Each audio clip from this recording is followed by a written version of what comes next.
The crossover continues to evolve. Very rarely do we get firsts on this station. Connor Happer is the first man to try to break a world record, I believe, alive on air. Ooh. With the chicken nuggets.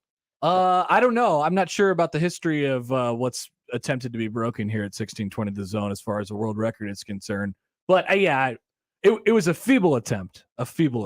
How much of it was you were just enjoying the taste of the nuggets too much to try to cram them down your Well, throat? no, it hit me by surprise. It shouldn't have hit me by surprise, but it did.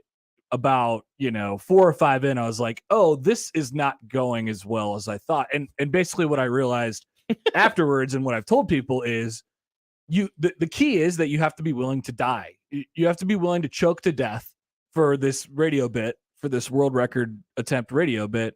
And apparently that day I was not willing to die and choke because it goes down like it's hard to chew up so quickly. The lady on the video who actually has the record made it look so easy. I was like, yeah, I can just pop them in. Boom, boom, boom. It doesn't seem that hard. Yeah. Was Goldberg's theme your pick or was that chosen for you? I believe that was perfect. Was that a Josh move? I believe it was. I understand why you would say that, but no, it was actually a John Bishop selection. It was the right choice. Yeah. John was responsible for a lot of the imaging there. He and Josh, I think, share the WWE brain. I'm a wrestling dork also. Yeah, so there you go.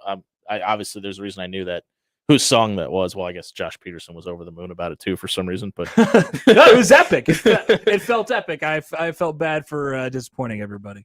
Well, did your name, image, likeness take a hit after that performance, or it's a good question. Where's your valuation right now? My brand valuation. I would say probably it went down a hair. I was mildly disappointed in you. I'm not gonna lie. It went down a hair. Yeah, well, I mean, the thing was, and I challenged everybody afterwards to go ahead if it seems so easy. So we were going to do it. Go ahead and give it a shot. Rob got COVID that night, and I forgot maybe we'll do it tonight. We are live on that 6 to 8. I'll be back. Okay. He didn't get enough of my horrible sports takes. You can find him there. More radio for Jimmy. But what I was going to say is this is the first time we've done a crossover. Yes. And I'm going to say that to say I actually have a question for Josh Hodson because something came up yesterday. Let's go. Perfect. And has irritated me for a very long time, and I don't understand it, but I feel like you're the person to ask this question to. So okay. As no pressure. As one finds themselves doing on a Sunday, I was watching the Rocky movies yesterday. Naturally. And the movie starts and the credits are playing and it's like Sylvester Stallone and just start listing the names off. Why in movies does it list off people and then it'll say somebody's name and who they're playing as opposed to doing that for everybody? Do you know the answer to that? I don't. It's got to be like a feature. I assume that's sort of what they're going for. Yeah, so you're saying Sylvester Stallone as Rocky? No. So they say Sylvester Stallone, and then obviously they give you Burt Young and Carl Weathers, yada yada. Like they're just their names, and then it shows Burgess Meredith as Mickey. Oh, interesting. But it's usually only like one or two people, and it says as whoever. Maybe it's like an old guy, like they give the Lifetime Achievement Award, something like that. Special recognition for the old guy who played Mickey. It makes me irrationally mad, and I don't know why. How do you feel about when there's a new young star and then it goes and introducing. It's a movie. We're all here one time, okay? I mean, I guess that makes more sense because they're telling you why they're putting it because it's a new person. Like if it was always, hey, this person is geriatric, so they are as this person. That's not the case. It's like it's like if you list like 7 or more people, they have to put as this person as the 8th or whatever, and it just irritates the crap out of me. Yeah, it's a sign of respect. I don't know. I have no idea. The introduce now. Josh just said introducing so and so as that makes sense at the beginning when they're rolling into the movie, but the end credits it doesn't make much sense. I think that's when they do it right at the beginning. Yeah. What if you're like a 56-year-old and it's your debut as an actor? Do they give you that introducing? Emphasis? Yeah, introducing 56-year-old. Yeah. How about just taking advantage of the credits like Naked Gun 33rd and the Third, and they put in somebody's if you're the owner of a Honda with this license plate, just random gibberish stuff that if you sit long enough Hollywood done right, wait and see it, or taking veiled shots at different people. That's it's an interesting place to be. Peter commented on the YouTube stream here. You can Does watch Peter us. have my answer? Well, he might have a clue to it.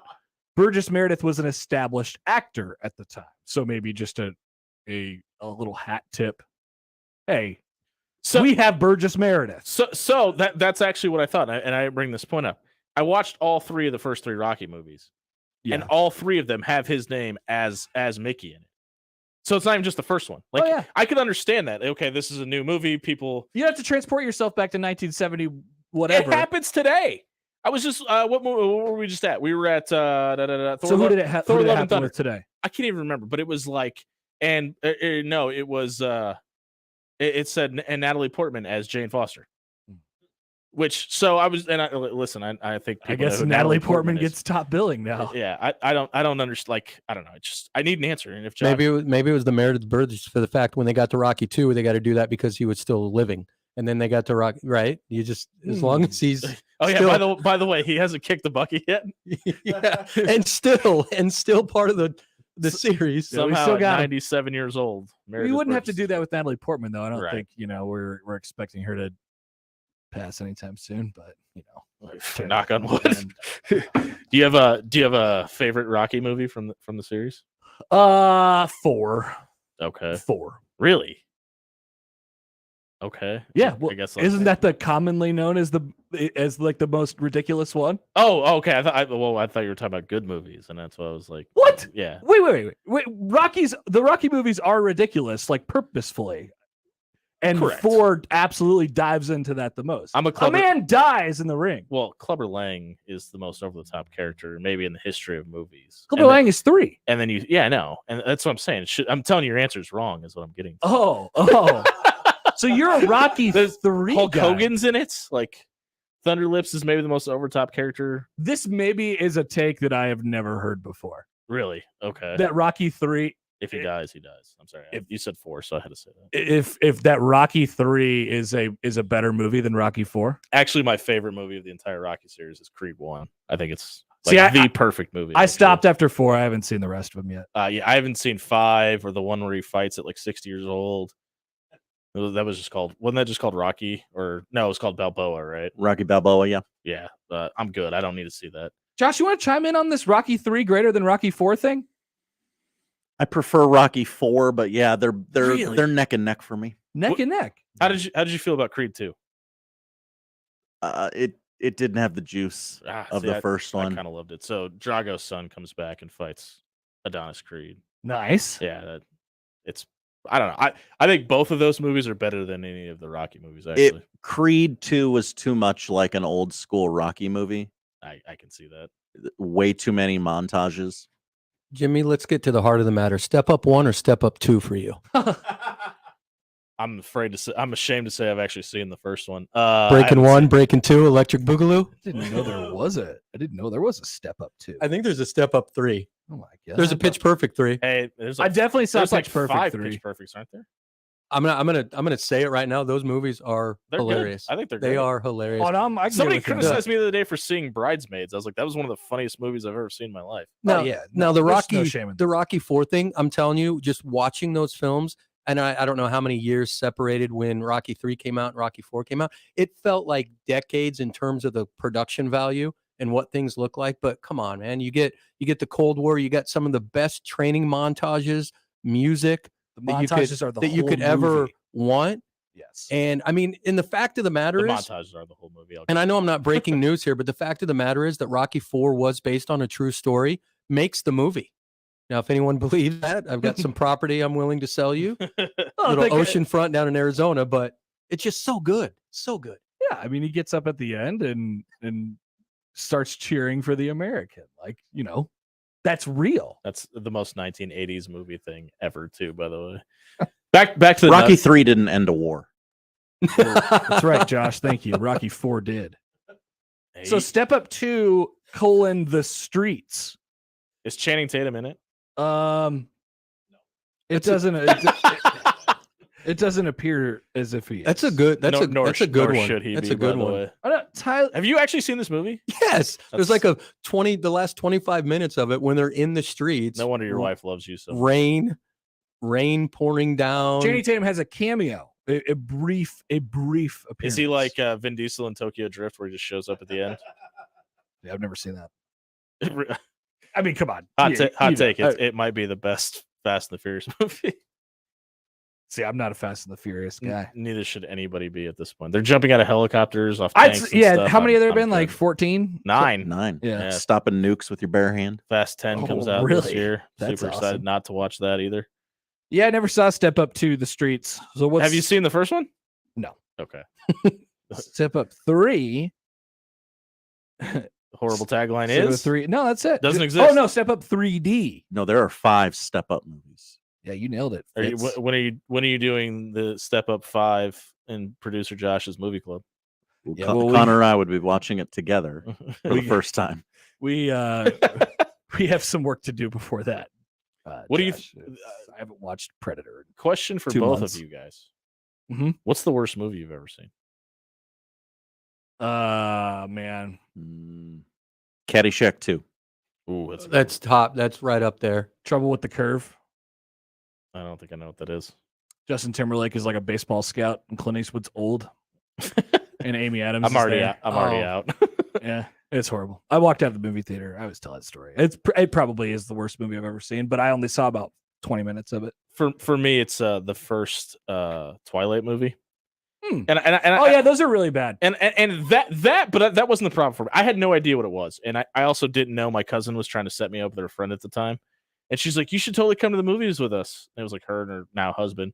I was like, "Oh, that's a weird thing to ask me to do, but okay." And I was like, "Well, what do you guys see?" And she's like, "Twilight." And I said, "Well, what's Twilight?" She goes, "It's a vampire werewolf movie." Mm-hmm. And I was like, "Oh, okay, I'd be down for that." Mm-hmm.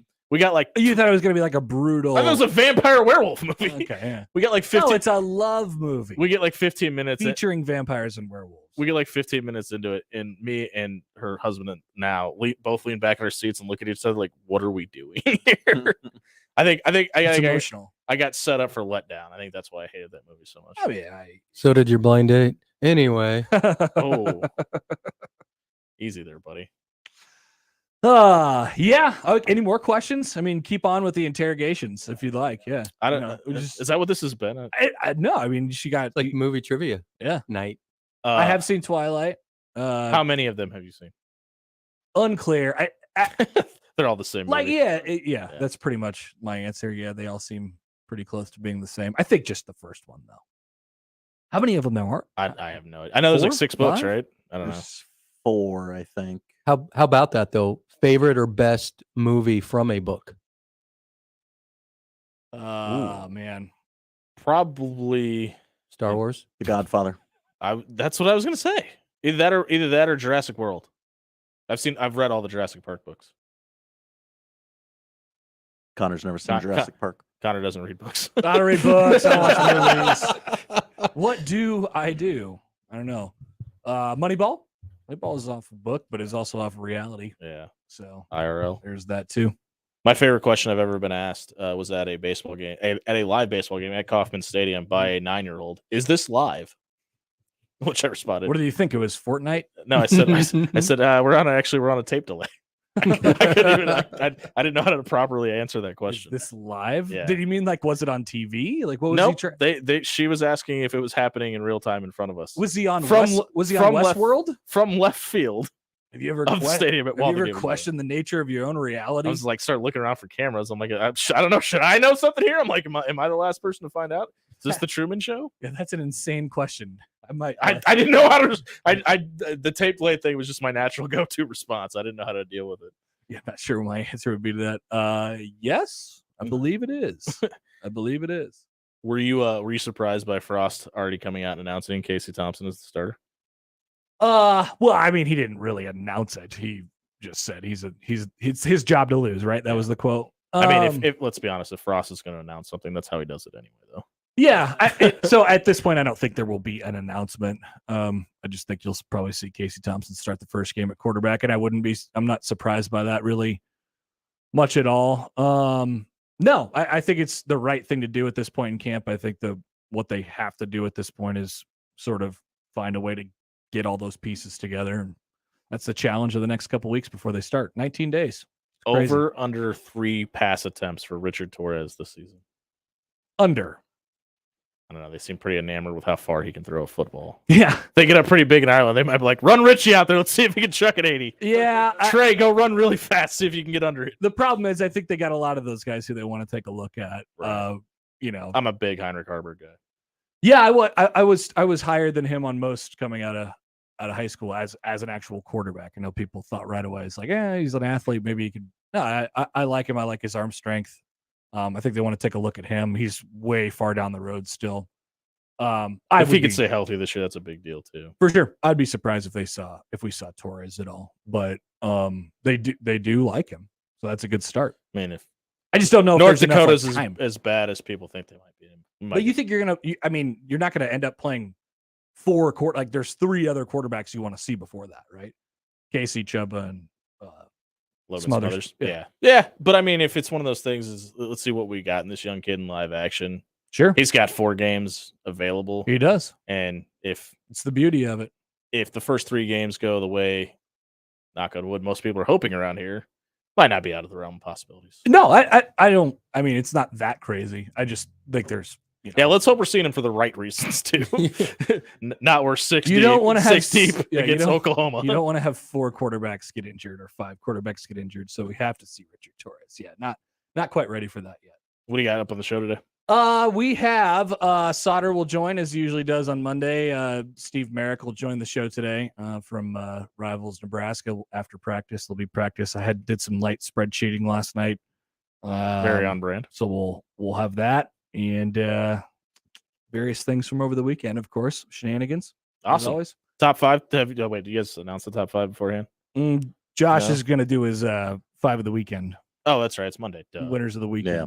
Winners of the weekend. Well, it was fun, buddy. I appreciate it. All right. We'll do it again tomorrow. Sounds good. We'll see you then. That's Jimmy and Fitz locking it down this morning for us. We'll start things off next on 1620 The Zone. That's the crossover. The Connor Happer Show is next on 1620 The Zone.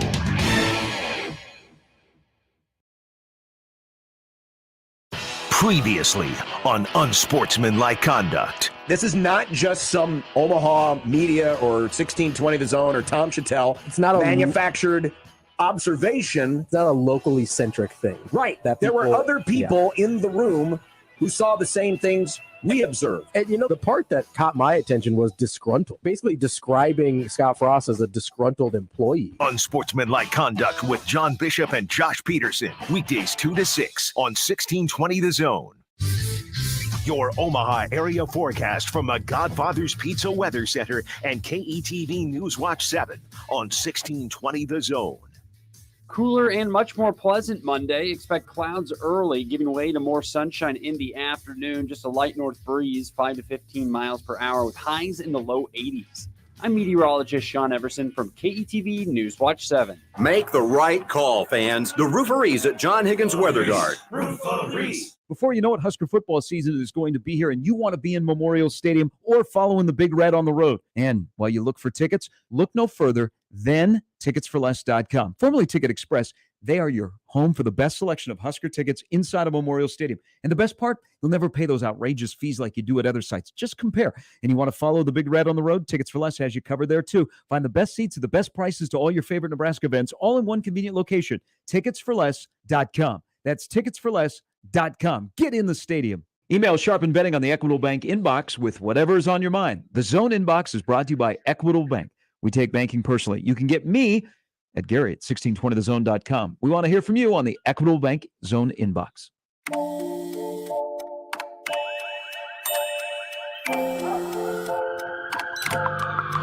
The world is always on, but you shouldn't be. Put junk sleep to bed. At Mattress Firm's Black Friday Now sale, save up to 60% on Sealy, with queen mattresses starting at $279.99. Talk to a sleep expert today and unjunk your sleep. I always wanted to learn Spanish, but I never thought I'd have the time. Then I discovered Babbel. Babbel's lessons are fun. They only take like 10 or 15 minutes, and in 3 weeks, presto, you're speaking another language. Like magic. I love that Babbel's lessons aren't just robots talking. They're voiced by native speakers, so you get the pronunciation just right. And they're designed by real language teachers. so you learn how to have real-world conversations, things you'll actually use. 3 weeks. It's incredible. After 3 weeks, I'm on vacation in Paris, having a conversation in French. There's all kinds of ways to learn. Use Babbel's podcasts or games or videos. You can even join live classes with a language teacher. If you want to learn a language, there's no faster, easier, better way than Babbel. Babbel. Babbel. Babbel. Évidemment. Go to Babbel.com to try for free. That's Babbel.com. Babbel.com. It's the Connor Happer Show with Connor Happer and Josh Otson. Let's get ready to rumble. Licensing of the phrase "let's get ready to rumble" just over the last 7+ years internationally is grossed approximately close to $400 million in retail sales. Really? You guys look like, what do they look like, Jimmy? Dorks. They look like a couple of dorks. On 1620, The Zone. All right, here we go. Welcome in. Happy Monday. It is the Connor Happer Show. You're on 1620 The Zone, 1620thezone.com. Connor Happer and Josh Odson with you. We are off and running after a little bit of a long weekend for myself, but we are all the way locked in for football season now. 19 days. 19 days away from a real-life football game, which won't happen in this country, but it will happen, I guess, in theory, right? But here we go, and we'll talk about some things. I mean, Nebraska will have media availability today. A little defense, a little Eric Shenander, a little Travis Fisher today, talking about the defensive side of the ball. So after practice today, we'll talk to Steve Merrick of Inside Nebraska. He'll make his debut on the show. Steve covers the Huskers for the Rivals Network now. Mike Sautter will still join today at noon as he is out and about, and he will be attending several practices and has attended several practices. Today is the first day basically for everybody else in the high school ranks to start their practices if you don't have a week 0 game. So Sautter out and about and around the metro today. You might just see him if you're involved with the high school football program today. Last night, I've done a little research on this before, but we were sort of talking about it tangentially on Thursday, the last time I was in.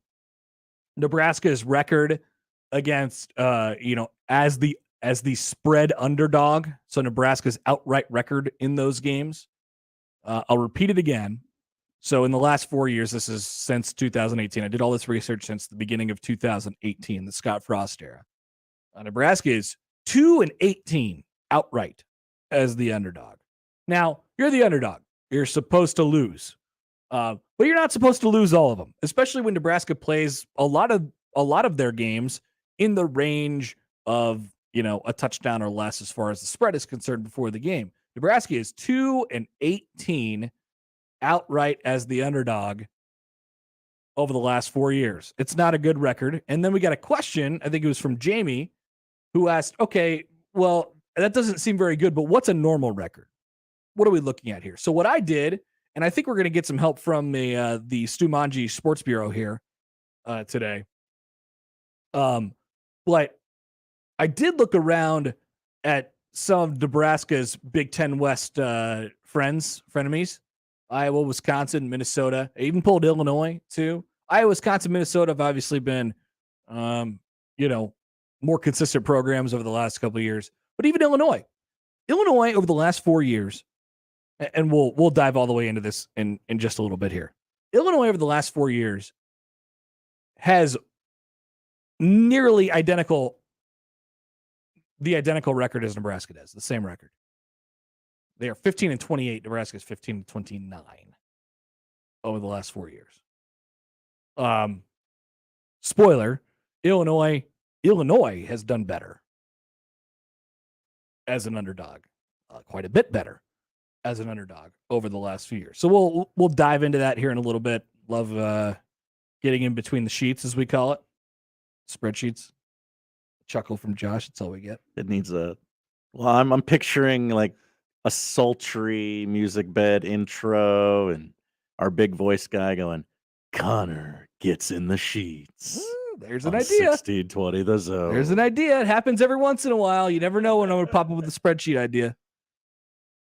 We have a situation brewing in Norman, Oklahoma.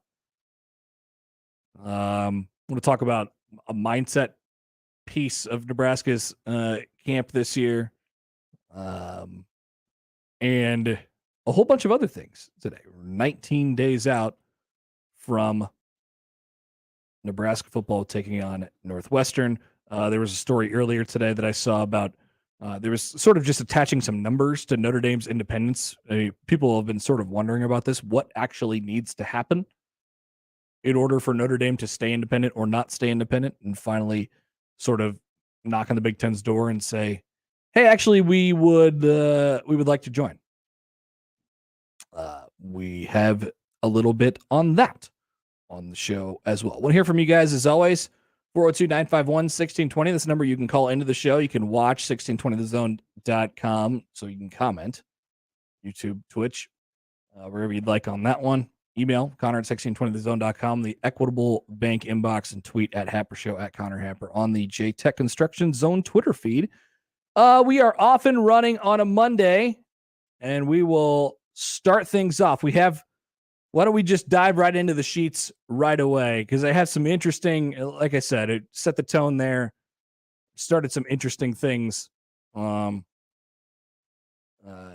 far as the research is concerned that I'll pull back here in just a second. With the lineup is powered by the Rooferees at John Higgins Weather Guard. Josh, everything good over there? Are we good? I'm good. You good? All right, we're good. Let's just no break this thing and let's run right into it. Ooh. We're going into the sheets.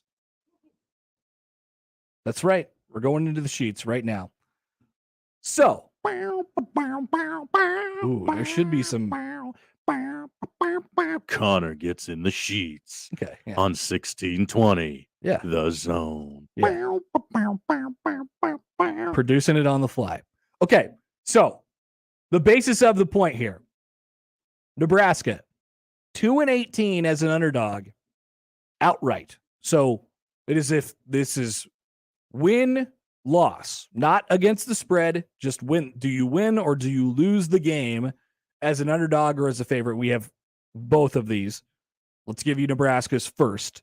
And then the question was, okay, let's compare to some of the other schools around them. 2-18 as an underdog outright. 12-7 against the spread in those games. Nebraska as a favorite. Now, here's a question that we got earlier, and I genuinely don't know the answer to it. They're both significant issues. And like the other overarching point here is you can go into this, you can dive into the stats all you want of what the last 4 years have been and who Nebraska's beaten, who Nebraska's lost to, and how many times they've killed themselves and how many times, in the different ways they've done so. So some of you are going to say at the end of this, yeah, well, none of this is shocking to me because they just don't win enough games either way. And that's certainly the truth. When you see it split this way and you see it compared to some of the other Big Ten West contemporaries, I think it's a little bit surprising. Nebraska is 13-11 outright as the favorite. They are 13-11 in games that they are favorited to win. That's not very good, Josh. It's not very no, good. that was my takeaway from that as well. It's not very good. They're 2-18 as the underdog. Now they're supposed to lose those games, but by how much? Okay, so let's stick on the favorite part first. Let's look at some of the Big Ten West contemporaries that Nebraska has. These are teams who you are comparing yourselves to because you want to be more like them in the record column. Obviously, the last 4 years, Nebraska hasn't been particularly close, but just to use a few of them as reference. As a favorite, outright, remember Nebraska's record, 13-11? Iowa is 30-3. They may not cover every game. They are, in fact, 20-13 against the spread in games in which they are favorites. They may not cover every game, but guess what? They win them. a large percentage of the time. 30-3. The Wisconsin Badgers are 29-11 as a favorite. They're favorited more often than anybody in this division. In fact, Wisconsin has here was one other thing I found out in this. Wisconsin has only been an underdog 6 times in the last 4 years. Wow. And 2 of them are against Ohio State in the same season, 2019. Didn't they play Alabama once? Not in this stretch. Oh, okay. Not in this stretch. That must be this fall.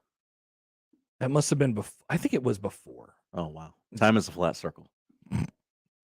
They don't play them this year. I think they have a garbage non-con schedule, as usual. They played Alabama. Correct. They played LSU. Illinois State, Washington State, New Mexico State. I think we can all agree that that's garbage. And none of those are Alabama. Also true. Wisconsin has not been an underdog in 2 full seasons. So once again, these are the teams that you're comparing yourselves to. Let's take a look at Minnesota.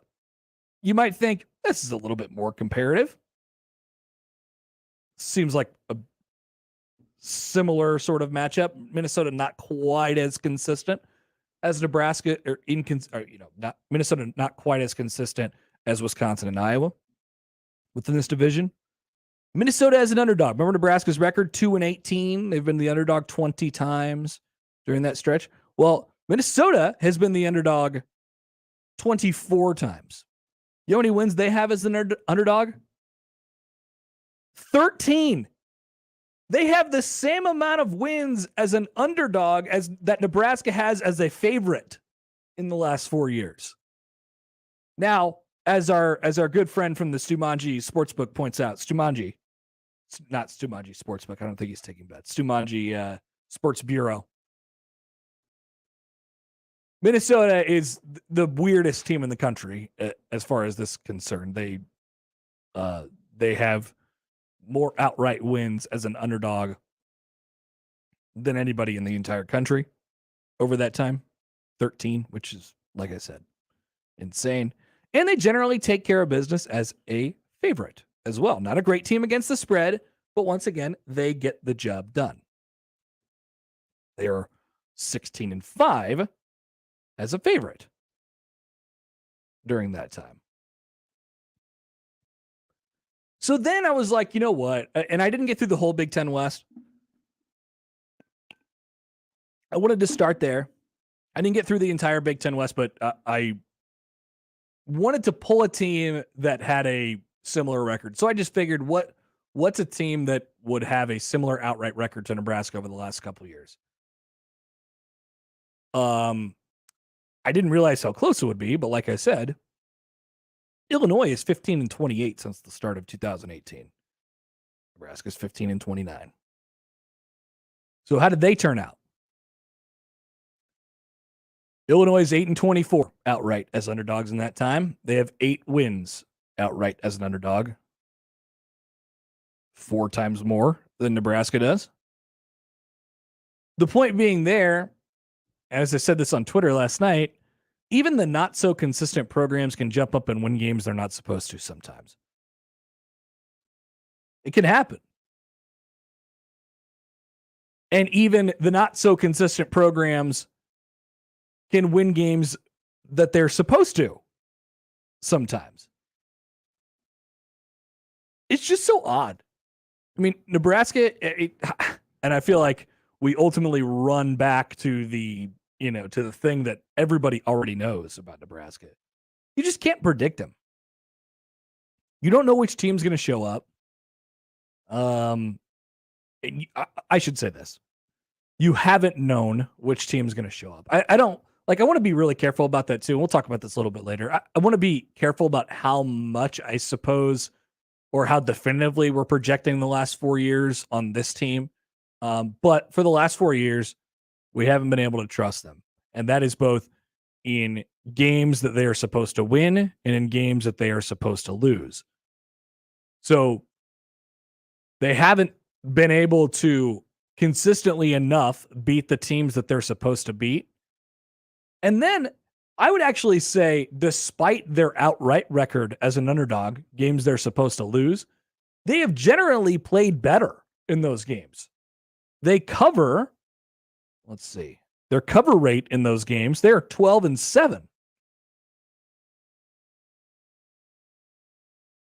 They cover quite a lot in games they're not supposed to win, but they don't get over the hump. They don't win them. A lot of these teams have found ways, and this is basically everybody, obviously Minnesota, but even a team like Illinois, found a way to every once in a while beat somebody who you're not supposed to beat. And that's sort of where Nebraska's, fallen short. They've fallen short, obviously, in a lot of different categories, but man, I looked that up last night and I was like, holy crap, there is no way. On a bunch of different things. I think Minnesota was sort of the most surprising one. Minnesota as an underdog. 13-11 as an underdog. And then the whole Wisconsin thing and Iowa taking care of business. All this stuff is out there.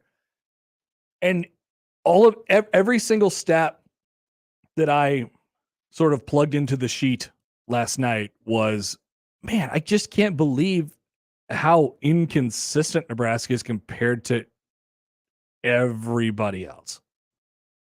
You just haven't been able to be sure what you're going to get. There's a variety of different reasons for that, and we've discussed all of them on the show, and we'll continue to discuss them all. We'll turn the page forward as well. But if you've bet on Nebraska over the last couple of years, I hope you bet them one way or the other on the money line, because the spread's been a lot more confusing for them to find. They're actually a pretty solid ATS team. What they are, pretty consistently tough in the money line, obviously, and that stems from the old 15-29 record. All right, any thoughts, reaction to that? Maybe it was more interesting in my head. No, it was a good question posed by what was it, Jamie? Yeah. So what's normal? Yeah. That's basically what he asked. What's a normal record? Yeah, you're an underdog for a reason. You're favored to lose. I said that my guess was around 33%. And basically how it turned out, let's look at Iowa as an underdog outright, 5-10. Wisconsin as an underdog outright. Now, they've only been an underdog 6 times, like I said, in the last 4 years. But 2-4. Minnesota is the outlier at an insane 13-11. But if you take Iowa and Wisconsin, that's exactly what I said, right? It's 33%, 5 out of 15, and 2 out of 6. So I think that's probably about what we're looking for on the national average. Here's another thing when I pulled out Nebraska compared to some of their conference foes. Nebraska's played Ohio State quite a bit over the last couple of years. It's led to some pretty significant underdog games. It just doesn't feel like the other teams. I didn't type in Ohio State that much. Games against Ohio State that much. How many times has Iowa played Ohio State over the last 4 years? Would you like to guess? 2. 0. Oh. 0. Well, I just had fun being on the show. Thanks, everybody. None. 0 times in the last 4 years. Wisconsin's only played them twice, and they were both in 2019. Once was in the regular season. The other one was in the Big Ten championship game. And Minnesota's only played them once, and that was on the I'm sorry, Minnesota's played them twice. It was at the start of last year and then in October of 2018. Nebraska, of course, has played them 1, 2, 3, 4 times each of the last 4 years. That's what the schedule gives you. All right, thoughts on that? We'll come back and sort of tie up the loose ends on that and more next on 1620 The Zone. You could win $5,000 to have the ultimate tailgate party on 1620 The Zone. Enter now at 1620thezone.com.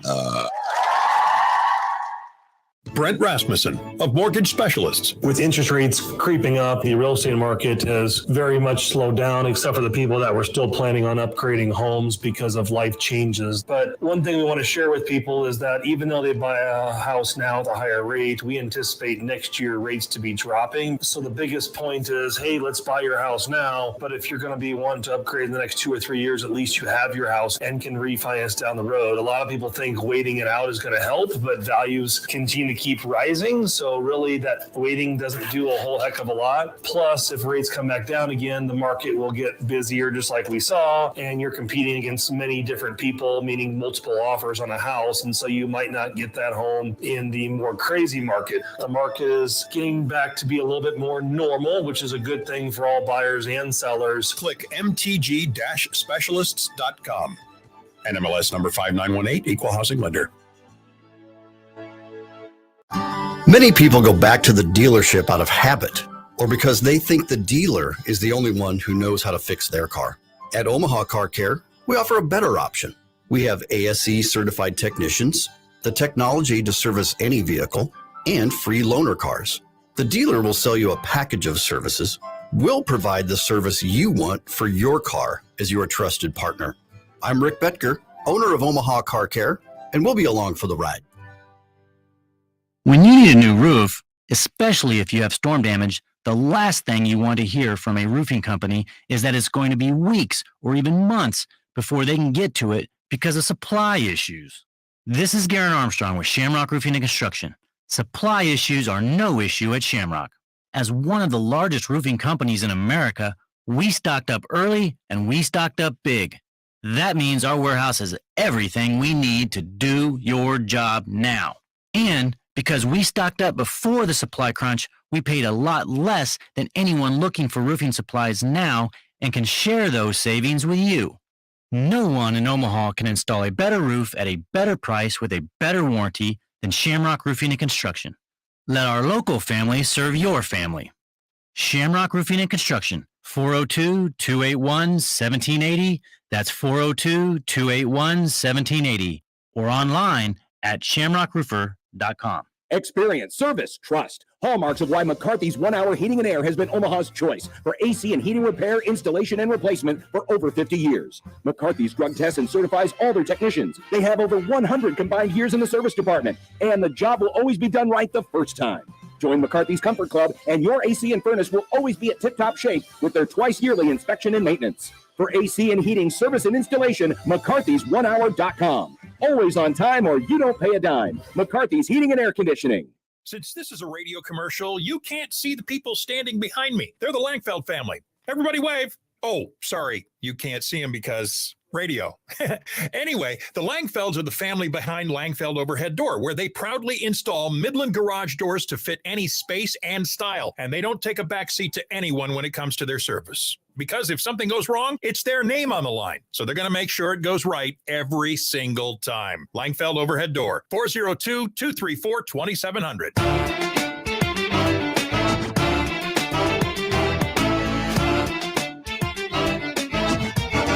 All right, back here on the Counter Happer Show, 1620 The Zone, 1620thezone.com.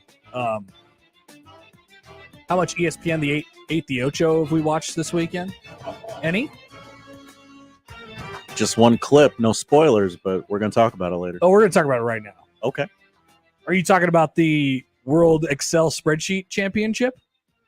No. Oh, okay. We're going to talk about a different thing then. Two things from ESPN 8 the Ocho this weekend. There's a spreadsheet championship and you weren't invited? That's what I thought. That's exactly what I thought. Okay. I'm not now what they're doing. So basically what they had them do was like create a slot machine formula. That was one of the challenges. I sort of clicked through it this morning as I saw it on YouTube. By the way, the event happened a couple months ago, and then they just replayed it on ESPN 8 The Ocho this weekend. How'd they keep the results under wraps? It's a great question. I'm sure there were many prying eyes. Might have found NDAs. I found it on a message board somewhere. So speaking of the first segment, we're talking about getting in between the sheets. I mean, you could have learned a lot about that if you watched ESPN 8 The Ocho this weekend and just watched a little Excel spreadsheet championship. Watched a little of that tuck ball or whatever it's called. Tuck ball? It's not the name of it. There's a Q in there where there shouldn't be a Q. Spike ball? It's the one where spike ball is lit, where you're bouncing a volleyball back and forth over a ping pong table, but the ping pong table's curved. Oh yeah, what is that called? Tick ball. Those don't sound right. All right, how we can Google this? Sport tech ball. Tech ball, TEQ? Yeah. They can like kick it too, right? They can, and they did. It was on the TV at brunch yesterday, and we just could not look away, no matter how much we tried. Tech ball, spike ball, Excel spreadsheets, they have it all on ESPN 8 The Ocho. I was not invited to the World Spreadsheet Championships. By the way, I'm not actually good at the spreadsheets. I'm a self-taught spreadsheet guy, and it's more of data input than anything else than actually making it work. But I love making it work. It is a great feeling when it works. Well, that'd be the story they would tell pregame. Just kind of the human interest story is, hey, this guy doesn't really know what he's doing. But he's self-taught. He's a self-taught spreadsheeter. Getting in the sheets is not in his family. It's not in his lineage. He just decided to do it. He saw it as his way out. Here's a good stat for you before we get to some reaction on the stats that I just gave you guys. A baseball stat. Since June 24th, the Kansas City Royals have a better record than the New York Yankees. Wow. For anyone not familiar, the Royals aren't even trying, and they actually traded their best player to the Yankees during the span of these games. Now, I would disagree with a couple of those points from Jared Carabas, who tweeted out that stat. Except for the fact that they have a better record than them, 19-22. There was a Boston beat writer who came in this weekend and said, "Oh, the Red Sox are locked in. They are ready for a nice weekend in Kansas City because they're playing a minor league team." Uh-oh. Yeah. There you go. The natural ecosystem, it's the flow chart. It's working perfectly for me right now. Complete and utter disappointment in the first half of the season. Trade some of your best players. We've passed that mark. Young guys come up. Check. Nick Pratto had a walk-off home run yesterday. Sweet. And get excited for next year. It's perfect. It happens. It's the life cycle of a Kansas City Royals baseball season. It's working for me right now. Yeah, you know what? I will take 19-22. You really ruined Eric Hosmer's homecoming this weekend. He got his due. He had a nice cheer, like I said, from the only people in baseball who still enjoy his presence. And he got Saturday off. Talking about the schedule from before. Husker fan tweets in at Happer Show on the J-Tech Construction Zone Twitter feed. And Nebraska is brought in to the Big Ten to play premier opponents and premier games. That's why we play Ohio State so often. Nebraska is a premier program. If people wanted to see teams like Iowa, Wisconsin, Minnesota play Ohio State, they would schedule the matchups. Oh, no. Trust me. I very much understand that this is a Nebraska problem. Nebraska still has that. That is why, or part of the reason why, they played Ohio State every year for the last 6 years. I understand that. But it's striking when you look at the schedules up against each other. That was not for the point of saying, hey, this needs to be, straightened out. But it is striking to look at how many times. I mean, Nebraska's played Ohio State in the last 4 years just as many times as Iowa, Wisconsin, and Minnesota combined. And one of those games was a Big Ten championship game that Wisconsin played in. That's my only point. It's just striking to sort of look at it when you match it up to your friends that way. Official Husker fan of Dallas says Nebraska's been consistently inconsistent. I would tend to agree with that. It's just hard, man. Like, I mean, it's really, really interesting to look at, I think, when the numbers all sort of bear out, and they just haven't been able to do, like I said, I mean, we ultimately go back to the record at the end of the day, which obviously has not been good for Nebraska football over the last couple of years, but you start to pull apart why and how and who they're losing to and who they're beating and the types of games that they're winning and the types of games that they're losing. And it just doesn't really add up with anybody else in the country. Obviously, and this is where the bus kind of stops, because what I want to do is start sort of looking ahead to this season. I want to talk about this a little bit later on in the show, and just how much of the sort of weight of the last 4 years is currently having an effect on what Nebraska is doing right now. I don't know if it's an answerable question. It's the same head coach, but it is a lot of different players. And it's a lot of different coaches. So how much does Nebraska have that feeling of freshness right now? And how much can they just not really have to carry the weight or think about or talk about? Definitely not talk about what's happened over the last couple of years of Nebraska football. Does any of this matter going into this year?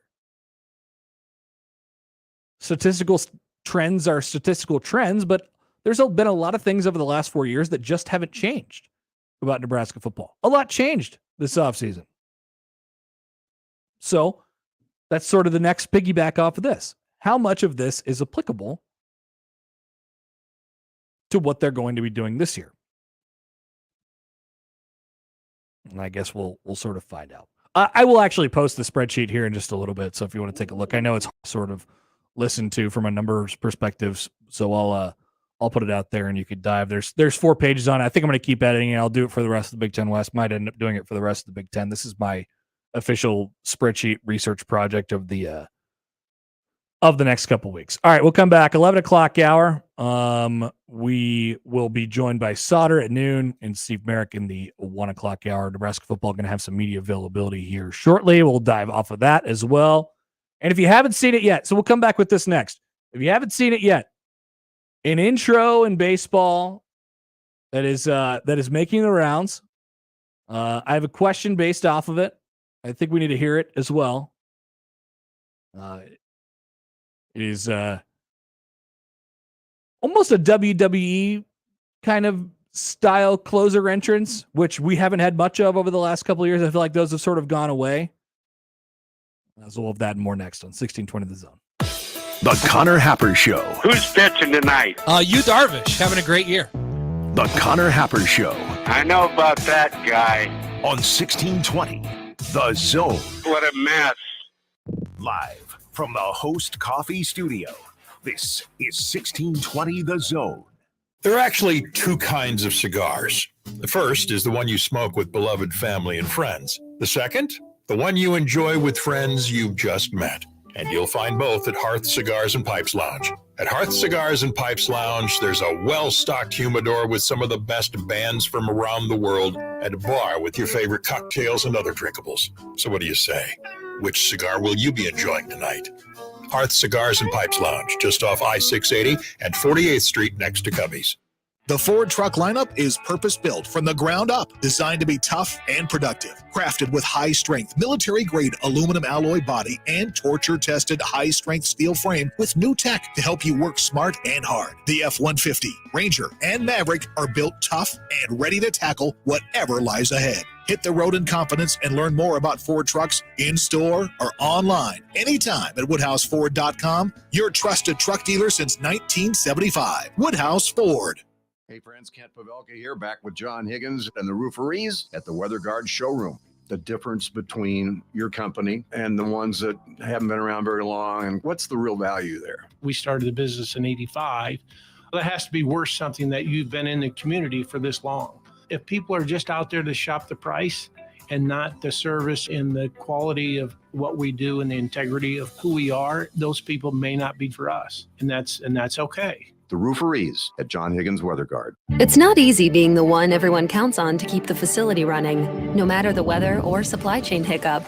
But we get you, Raymond in Buffalo, and Maria in Miami, Jules in Minneapolis, and Stan in Central Indiana, taking control of everything that's under your control. At Grainger, we're here for you with experienced branch staff at over 250 locations so you get the product you're looking for. Call, click Grainger.com, or just stop by.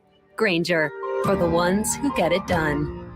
Cards issued by Celtic Bank, member FDIC. Are you the decision maker in your company? Consider this. For the first time in decades, there's a better option for a corporate card and spend management platform.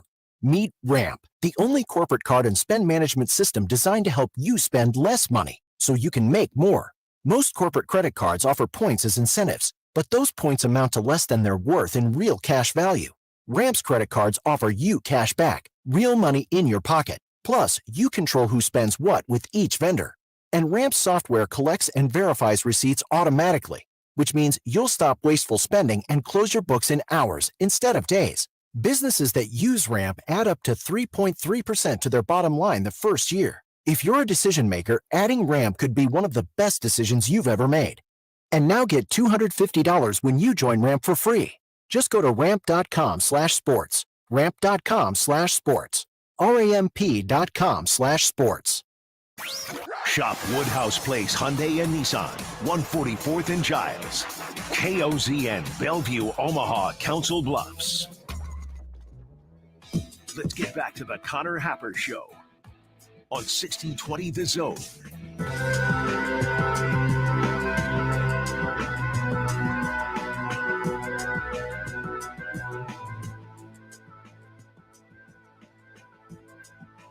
Had some drive time or passenger time, I guess, over the weekend. Think about some things, watch some YouTube videos.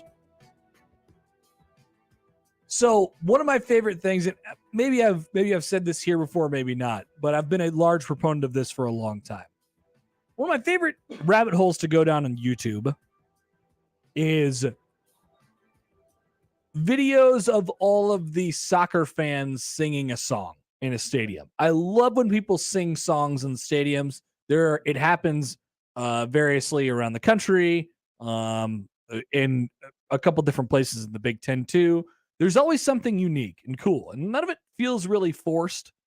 Now, I don't know the origin of most of them and how they started, but for some reason, one day, the crowd started breaking out in song. They started playing the songs over the loudspeaker, and then it was a thing. This is tangentially related to this. Mets closer Edwin Diaz. He has a great closer entrance. We think of Mariano Rivera coming out to enter Sandman. There have been some epic ones over the years. Didn't Trevor Hoffman have Trevor one? Hoffman had a very, very good one too. What was his song? Was his also Metallica? Why do I feel like that's right?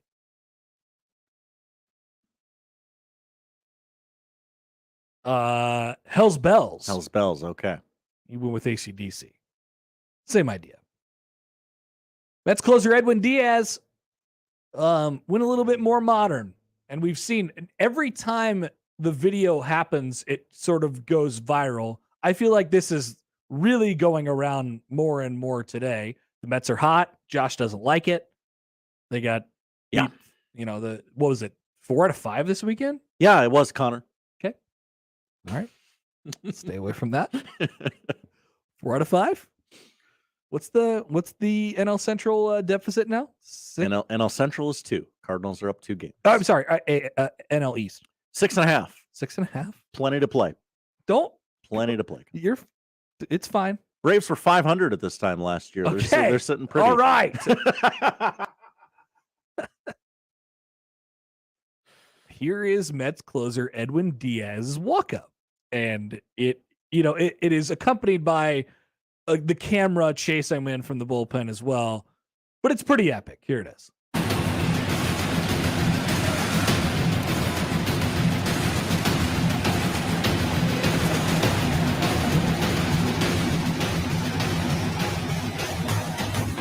He opens the door. Here he comes.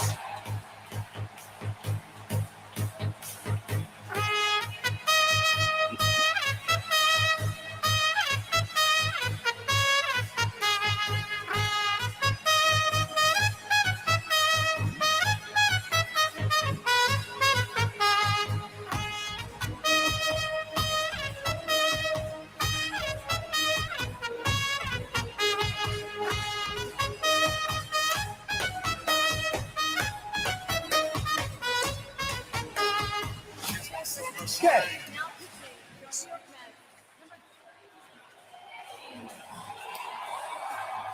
So it's great. All right. You could be a Braves fan. You could be a Mets fan. You could be a Yankees fan. It's great. Agreed? Yeah, that's pretty great. All right. You got Mr. Met on top of the dugout doing a fake trumpet. Maybe it's a real trumpet. I don't know. He's not like making noise out of it, but he has a trumpet in his hand. Mrs. Met, I guess, is there too. Everybody in the crowd is just partying. They're having a great time because Edwin Diaz is coming into the game. And, it has been on the Edwin Diaz part, it's been a bit of a change from him over the last couple of years. He was not having the best time with the Mets as of about a year or two ago. But everybody's forgotten about that. He got a cool new walk-up. So my question is this. Is this the song that we adapt to Memorial Stadium or somewhere? I need to hear this in a local sports venue this year with a raucous crowd. Absolutely. How do you not just get up a little bit during that song? Look, everything is stolen. Every bit that is done in the stadium is stolen. Like the little games in between, in between innings or in between a quarter or something. Like it's all the little promotional games, all the songs that people play. It would be a direct ripoff of the New York Mets and Edwin Diaz. It would be. I'd be willing to admit that. Who cares? Just let it rip, man. 75% of people aren't going to know where that song came from. I wonder. Maybe, yeah. But then Nebraska fans try to, we'll say, hey, look, this is our thing now. The problem is they've tried a whole bunch of different things and they've all been sort of not organic over the last couple of years. Mm-hmm. We need this. I've been trying. This is a thing that I do every single summer. I plead to either the people at Nebraska or listeners or fans or whoever it is, and I say, we need a tradition like this. Is Thunderstruck in between the third and fourth quarter enough? Is it cool when it's not a night game and it's not exactly a packed house? I don't know that we've seen that yet. We know it was very cool for the Michigan game last year. They flipped the lights on and off. I'm more of a let's turn a song on and we can all sing it. This is one of the examples that I always use. Wisconsin. Yes, they have jump around. Jump around's great. Jump around's organic and everybody jumps around. Wisconsin also has a tradition that I think is almost equally as cool, and it makes little to no sense whatsoever. Do you know the fans at Wisconsin sing Build Me Up Buttercup? I did know this. They turn on Build Me Up Buttercup and sing it. And guess what? It's awesome. How? I don't know. It's awesome, though. We need a group of 80,000 people singing the same song, a song that we could all agree on. I don't know how we're going to, this thing, it can't be a thing that is put to a fan vote. I'm just out here for an open forum and I'm putting forth suggestions to people. But this can't be a fan vote because it'll get divisive and stuff like that. Mm-hmm. We got to just pick a song and we got to stick to it. Or we pick a thing and we stick to it. Remember what, I mean, how long ago now did Creighton start doing Kanye West's Power? Like, when did that song come out? Like 2008? Yeah, I think they started using it during the McDermott years. Beginning of that, maybe? Power came out in 2010. So, all right. So, perfect. That lines up perfectly with the Doug teams. Mm-hmm. For whatever reason, they just started to do it. And guess what? They still do it. The starting lineups are about to happen, and you know the lights are going out, and all you're going to hear is, right. That's it. And I now associate that with Creighton basketball. Why did they pick that? I don't know. I'm glad they did, though. You just do it enough times. Popular at the time. Dave off Twitter here, Dave Fight, writes in the J-Tech Instruction Zone Twitter feed. He says he's a team of come a running boys. Let's go. I am very pro. Let's do a song and let's pick one and stick to it. I hope it's not that one. It's fine. No, why not? Why? Just out of curiosity. It's not. It's like a made up song. I know all songs are made up. It's just made up. Let's just do a cooler song. But I will give you this. If we're doing that and we're doing it at the same time during every game and it becomes a thing, then I will get on board and I will learn come a running boys. Don't you hear that noise? There's some yelling in the song, which is good. That's good. Okay. I feel like that's a big piece of it. Josh tweets in at Happer Show, the J-Tech Instructions on Twitter feed. Great walk up for Diaz. But if we are being honest, bleep the Mets. Hashtag bleeps. That's right. Wow. That's right. All you Joshes. Bleep them. Let's wait till October.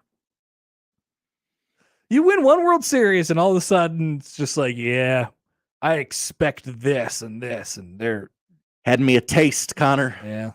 Never going back. Still wearing those jerseys with the gold trim. Yeah. 365 days. I'm just saying we need this to happen. I don't know what it takes. We've tried a lot of different things over the years. We thought we had one with the let me clear my throat. Thought we had it. Yeah, what happened there? That just kind of burned out. Over the weekend to get pumped up, I watched Andy Janovich's run in the 2015 Wisconsin game. And my friends were like, oh, we lost the game. Blah, blah, blah. I don't care. It was awesome. It was one of the better moments I've experienced in that stadium. I'm not kidding. And it was a mostly horrible season. But they ran the fullback up the middle, and he scored for a 50-whatever yard touchdown against Wisconsin. And then the crowd absolutely lost it after that. It was mayhem. Now, Dave adds to his tweet. All right, Dave. His reasoning. 1, it's unique. 2, it's specifically Nebraska. This is for come a running boys. And 3, it definitely won't get the opponent psyched up like insert song here would, like when jump around. Yeah, when other teams get to jumping around. So that I think that was the stupidest thing ever. Because it happened when they did the Thunderstruck thing last year. People's complaint about it was they thought it hyped up Michigan. Mm-hmm. And Wisconsin had the same thing during Jump Around, and it hyped up Michigan. They're like, well, it hyped them up. I'm sorry, guys. Some of this you just can't control. You can't control everything. You can't control the other team. You don't know what their locker room likes. And so we're going to have to stop thinking about what other people think a little bit more in order to do this. We're going to have to stop creating the the excuses to not do it and eventually just do it. I do not care about that part at all. If the other team wants to jump around, awesome. Great. They will admit to you, even though they might not say, oh yeah, I was like, they're not going to admit to you that they were intimidated by the environment, but they will admit to you that it is cool, that it had some sort of effect. That's basically what we're going for. And it's not for them. It's for the fans. These are some of the few things we have that are still for the fans. I don't care about that. Do you care about the coaches poll? Because it's out. Are we ranked? Are we back? I don't know about that. I'm going to bet not. Alabama, 64 first place votes. Georgia, 6 first place votes. Ohio State, 5 first place votes. Yeah. Texas, 1 first place vote. Oh, God. What? Oh, no. Texas is back, baby. Oh, no. Oh, no. Text comes in at the on the text line, 402-951-1620. I want to get back to that coaches poll in a second. I mean, we used to do Living on a Prayer before the fourth quarter. Great. I remember that. I remember being at the 08 Colorado game and doing Living on a Prayer. It was like, this is fun. It was a great environment. And we're all yelling Living on a Prayer together. It's fun. Nathan tweets in. He says, Tech 9 made a Red Kingdom song for Nebraska. Nope. I'm out on that. It's not particularly organic. I saw the Red Kingdom song. I remember what had happened. By the way, I've had an eye on my on this Little League Baseball regional game because it's on. There have been several kids that have been like laying on the ground injured in this game. Is this kid okay? Is this soccer? Is Little League Baseball soccer? Some kid got tagged hard at the plate. And then this guy must have just got hit. He's limping off of the field. This is brutal. You can't show this stuff on ESPN. Gotta want it, Connor. 75th year at Williamsport. You gotta Watching want the it. little kids cry. That's going to be on TV. You're going to see that for the rest of your life. Oh, they cry every year, and then the coach comes out there and he's like, "Hey, let's hold our heads up, kids." But what if you cry? Yeah, that sounded sarcastic. It did. I didn't mean it to. It's just me. I'm sorry. Oh, so is the coach going to come out and tell them everything's okay again? Hey, you guys tried your best, and you know what? You made a lot of great friends along the way.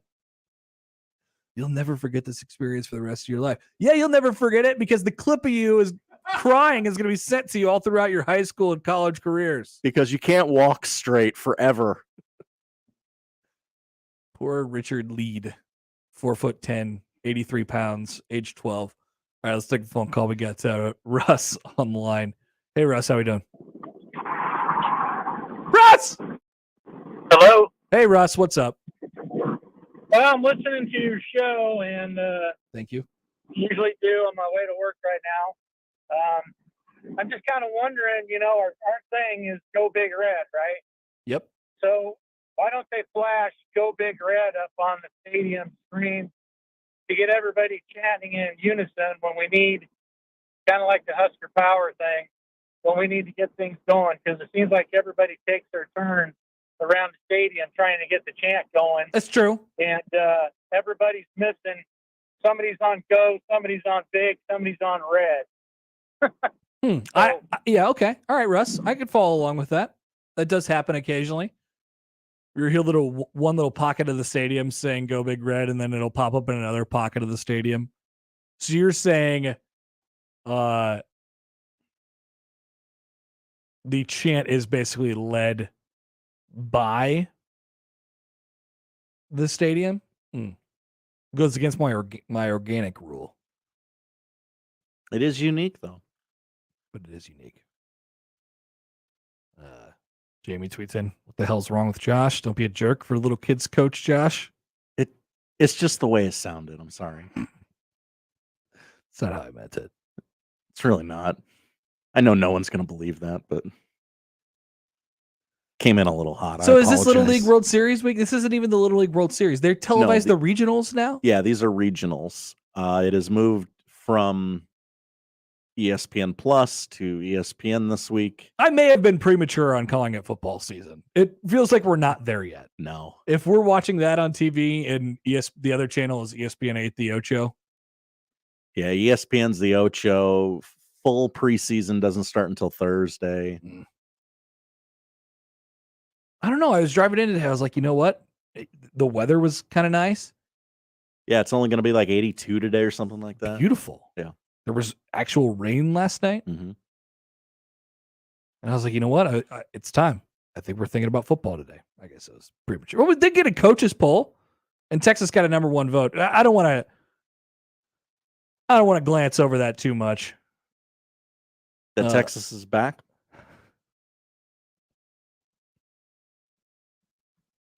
So they're number 18 and they got a number 1 vote? They sure did, Connor. Who did this? They are not the results. Who voted for who is not revealed until after the college football playoff. So we're not going to know for 5 months? It's sad. That is correct. Let's see. Does Scott Frost have a coach's poll vote this year? Yes, he does. I would think so, yeah. No, he doesn't. They rotate through guys every year. Oh, you don't okay. get one every. You don't. Oh. Everybody doesn't get one every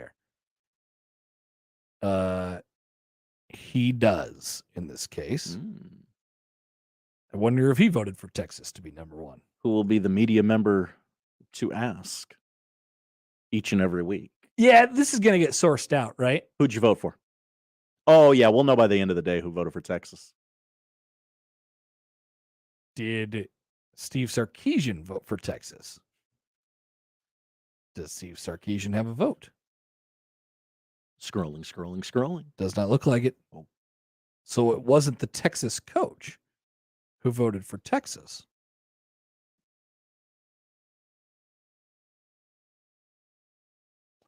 Time for another Connor Happer investigative report. Oh, I don't know if we're going to find the answer to it, but I'm intrigued. All right, Coach is up talking right now.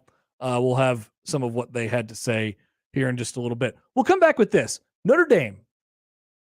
And there were some actual figures put on where they need to be in order to retain their independence, which obviously is important to them. Otherwise, they would have ran for a conference a long time ago. How feasible is it? And what's the reality of the situation with the Big Ten and their sort of stare off with Notre Dame at this point? We'll come back with that here next on 1620 The Zone. Previously on Unsportsmanlike Conduct. If I'm going to be light on one end of the ratio, I will be light on the jelly, but I don't want to be light on the peanut butter. So you're in a mood today, John. What mood would today... I would take the knife and jab it into someone's heart. Wow. And then would you wipe it off on the bread? On the clean bread. Well, that's just good manners. It's very kind. Yeah, you don't want to have a bloody sandwich. Unsportsmanlike Conduct with John Bishop and Josh Peterson. Weekdays 2 to 6 on 1620 The Zone. Your Omaha area forecast from the Godfather's Pizza Weather Center and KETV Newswatch 7 on 1620 The Zone. Plenty of sunshine for your Monday afternoon and feeling fantastic. High this afternoon in Omaha of 82 degrees. Low humidity, but just a little bit breezy with northerly winds up to 15 miles an hour. Expect clear skies tonight, giving way to cool temperatures. Overnight lows into the upper 50s and lower 60s. I'm meteorologist Caitlin Harvey with KETV Newswatch 7. More with Connor and Josh after this. We're going to have an extensive professional relationship, my man. On 1620, The Zone. Dingman's Collision Center, Omaha's top choice. For over 20 years, your safety is our #1 priority. Email any of our shows anytime into the Equitable Bank inbox. At Equitable, we take banking personally. For me, John at 1620thezone.com. The Equitable Bank inbox from 1620 The Zone. Psst, come here. I got a secret weapon that'll make your family happy. Real happy. It's my new caramel toffee cookie combo. My big chocolate chip cookie covered with caramel and toffee bits. Add any medium specialty pizza piled high with the best toppings and loads of mozzarella on top. Plus any medium one-topping pizza. Caramel toffee cookie combo. Order now. Godfather's Pizza. Do it. O'Reilly. Protect your vehicle's engine with Syntec and O'Reilly Auto Parts. Syntec Premium Full Synthetic Motor Oil is formulated for today's engines to dissipate heat and reduce friction and wear. Right now, get 5 quarts of Syntec Full Synthetic and a MicroGuard Select Oil Filter for just $33.99. Try Syntec today, exclusively at O'Reilly Auto Parts. O'Reilly Auto Parts. Car repair is car repair. Most places you go can change your oil or fix your brakes. The difference is the experience you'll get at Omaha Car Care. We're part of the community. We were born here, and we believe that our relationship with you should be built to last. We're going to consult you, not sell you. We're going to give you a free loaner car. We're going to treat you like a valued friend that we want to continue to see in the years to come. I'm Rick Betker, owner of Omaha Car Care, and we'll be along for the ride. I've been driving trucks for a long time. Safety is my #1 priority. I know that my truck has huge blind spots. That's why I remember to check my mirrors often for smaller vehicles. Everyone can help keep our roads safe. Next time you're behind the wheel, try to avoid lingering in those blind spots. It can be dangerous. Let's all plan to share the road safely. Learn how at www.sharetheroadsafely.gov. He was the heart of your family, and he taught you our history. He helped you fix your first flat. He was the best backyard DJ around, and every time he'd tell a story, he'd own the room. But now more than ever, he may feel alone. Today, older adults and their loved ones are struggling to connect in a time when connection has never been more important. But there is something we can do. Embrace our older loved ones through StoryCorps Connect. With StoryCorps Connect, you can honor seniors remotely with an interview about their life. Every interview will be archived at the Library of Congress, becoming part of American history, so that years from now, future generations can listen in. All right, Grandpa, what's one piece of advice you have for me? Just 3 words, sweetheart. Live with courage. The man that had the best stories still has plenty of stories to tell. So connect virtually and share the conversation of a lifetime at StoryCorpsConnect.org/AARP. Connect, honor, share. StoryCorps Connect. A message from AARP, StoryCorps, and the Ad Council. Zone TV is now live at 1620thezone.com, powered by Tickets for Less. Watch us live and see what's happening from behind the scenes every weekday from 6A to 6B. No matter how you listen or watch, it's still AM radio. 1620 The Zone TV, powered by Tickets for Less. Find tickets for all your favorite events, concerts, and more, both local and outside Nebraska, at ticketsforless.com. Do our Zone guys have a face for radio? You decide. Watch us today on Zone TV, powered by Tickets for Less at 1620thezone.com.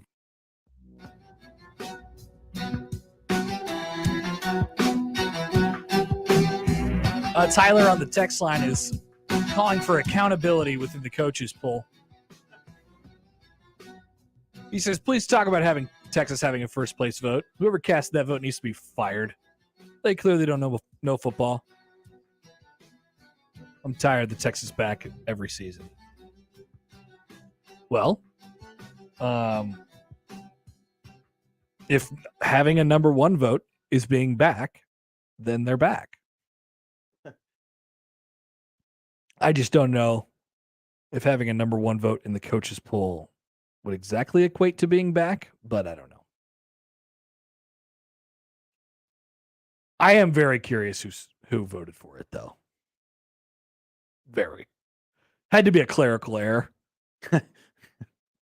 Like, the coaches don't actually do it anyway. They just they just have like the SID, you know. Like, put something together, run it by me, I'll sign off on it. We'll row through it that way.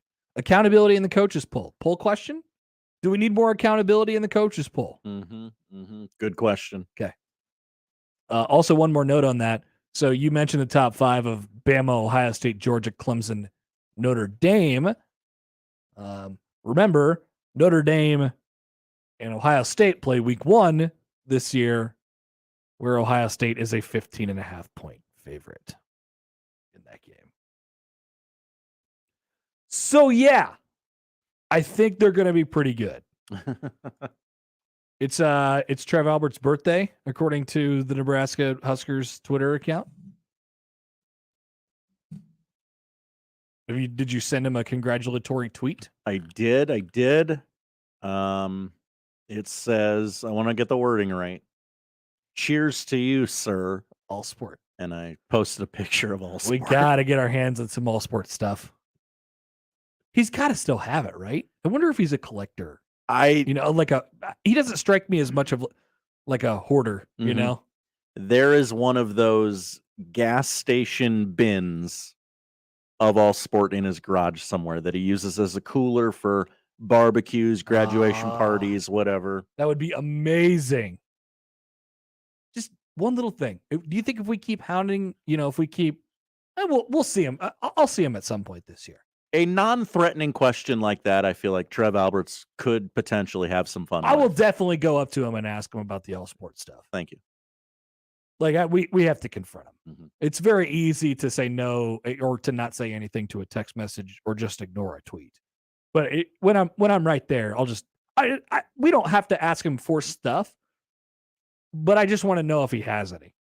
The athletic director of Nebraska has been running from this issue for a quarter of a century now. Enough's enough. We need answers. Address the allegations about the all sport.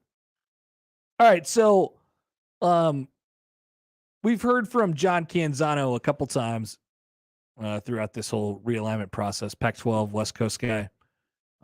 He spoke with a former Fox Sports president, Bob Thompson.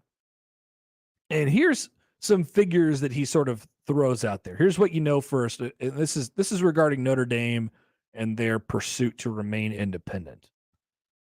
Thompson says this, quote, "They've always taken a bit less TV money than others to retain their independence. As the gap widens, though, I have to think they'll get a significant increase to make it worthwhile to continue as an independent." So Notre Dame's current deal with NBC gets $22 million this year, $24.75 million from NBC in the final year of the deal, and Notre Dame gets a $12 million a year distribution from the ACC, where it's a member in all sports except football and ice hockey. So Notre Dame's current payout is $36.75 million a year.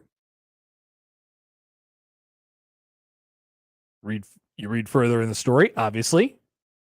The Big Ten going to be making more coming soon per school.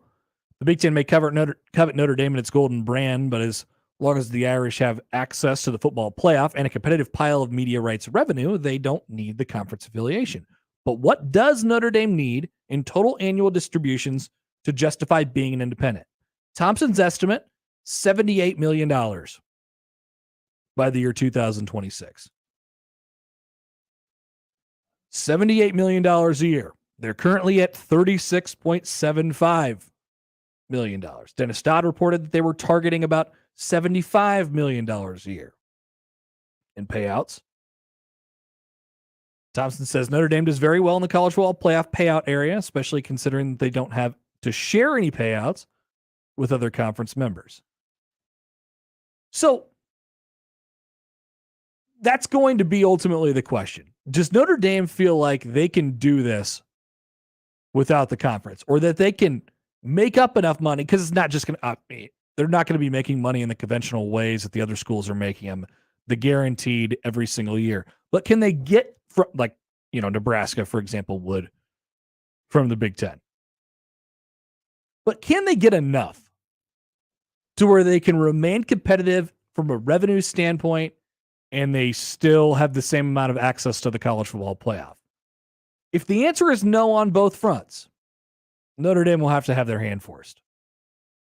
They'll have to ask the Big Ten for membership. Those are basically the two questions that we're talking about right now.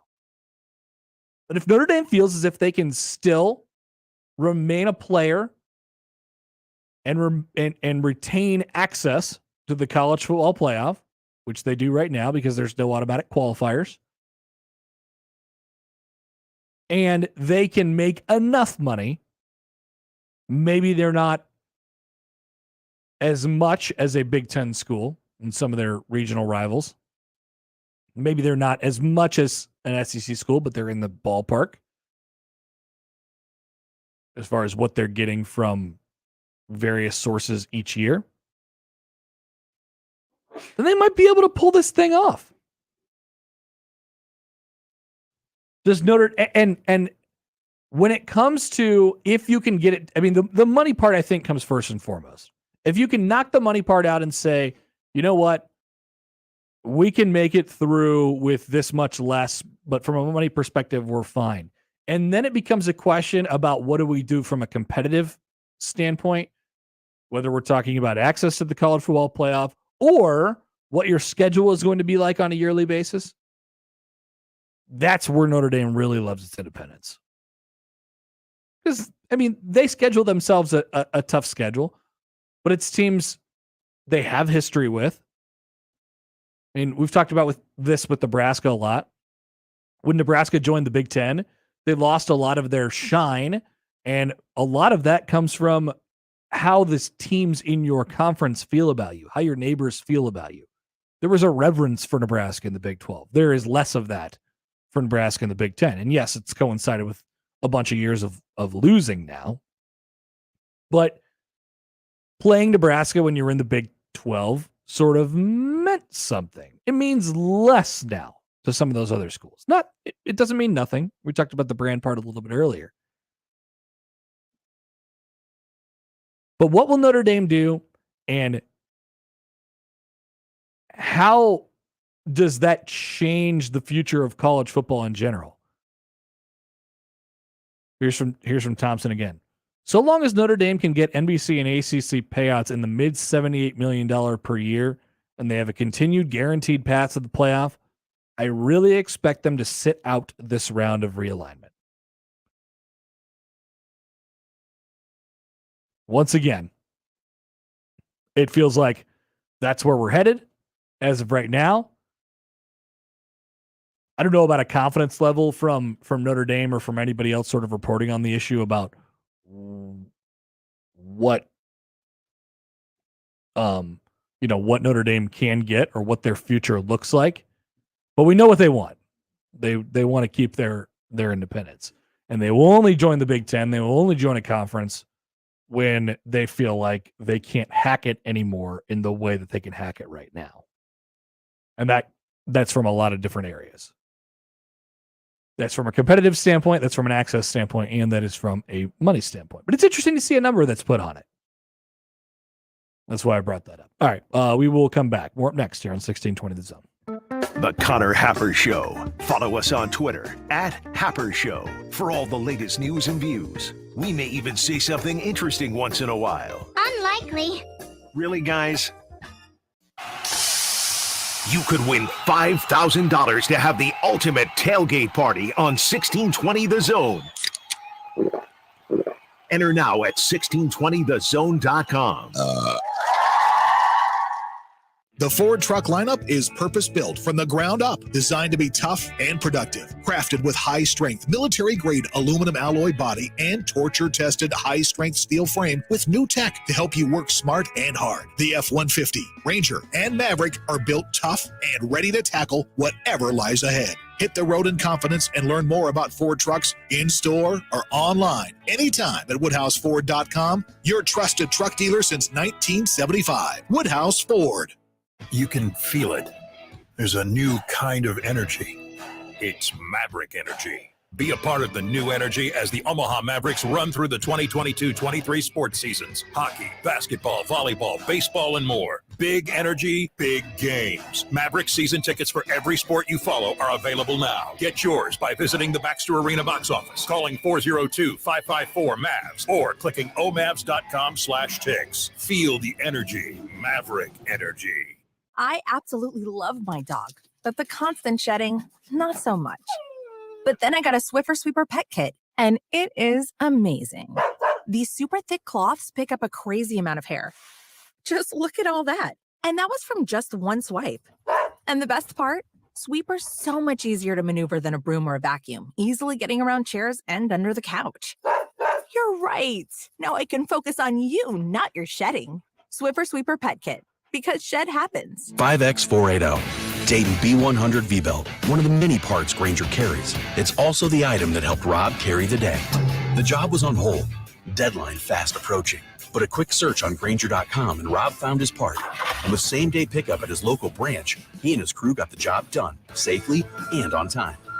Get supplies and solutions for every industry with real-time product availability. Call, click Grainger.com, or just stop by. Grainger, for the ones who get it done. I always wanted to learn Spanish, but I never thought I'd have the time. Then I discovered Babbel. Babbel's lessons are fun. Only take like 10 or 15 minutes, and in 3 weeks, presto, you're speaking another language. Like magic. I love that Babbel's lessons aren't just robots talking. They're voiced by native speakers, so you get the pronunciation just right. And they're designed by real language teachers, so you learn how to have real-world conversations, things you'll actually use. 3 weeks. It's incredible. After 3 weeks, I'm on vacation in Paris, having a conversation in French. There's all kinds of ways to learn. Use Babbel's podcasts or games or videos. You can even join live classes with a language teacher. If you want to learn a language, there's no faster, easier, better way than Babbel. Babbel. Babbel. Babbel. Évidemment. Go to Babbel.com to try for free. That's Babbel.com. Babbel.com.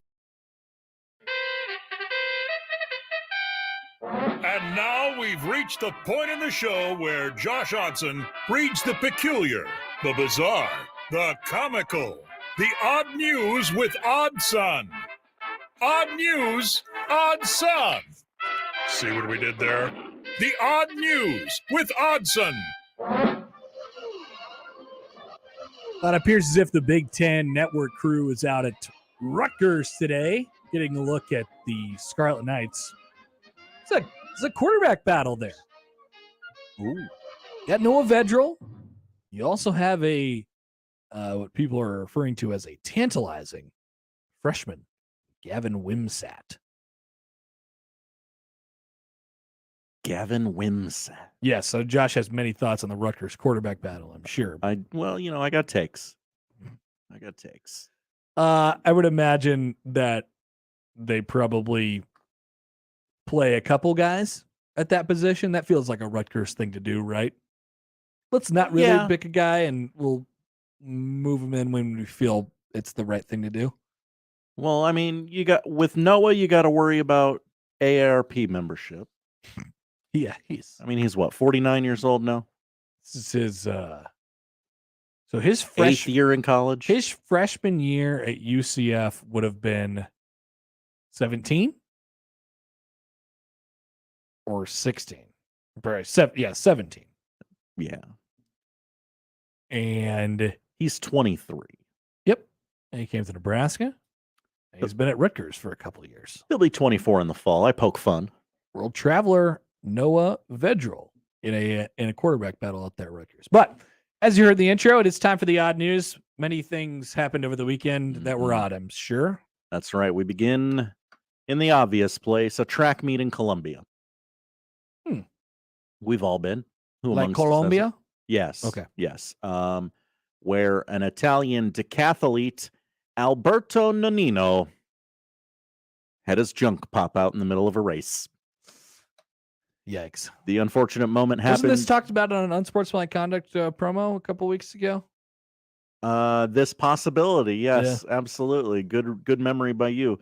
The 400-meter event at the 2022 World Athletics Under-20 Championships, when Nannino was forced to lose his spot at the front of the pack and cover up his privates several times before crossing the finish line in last place.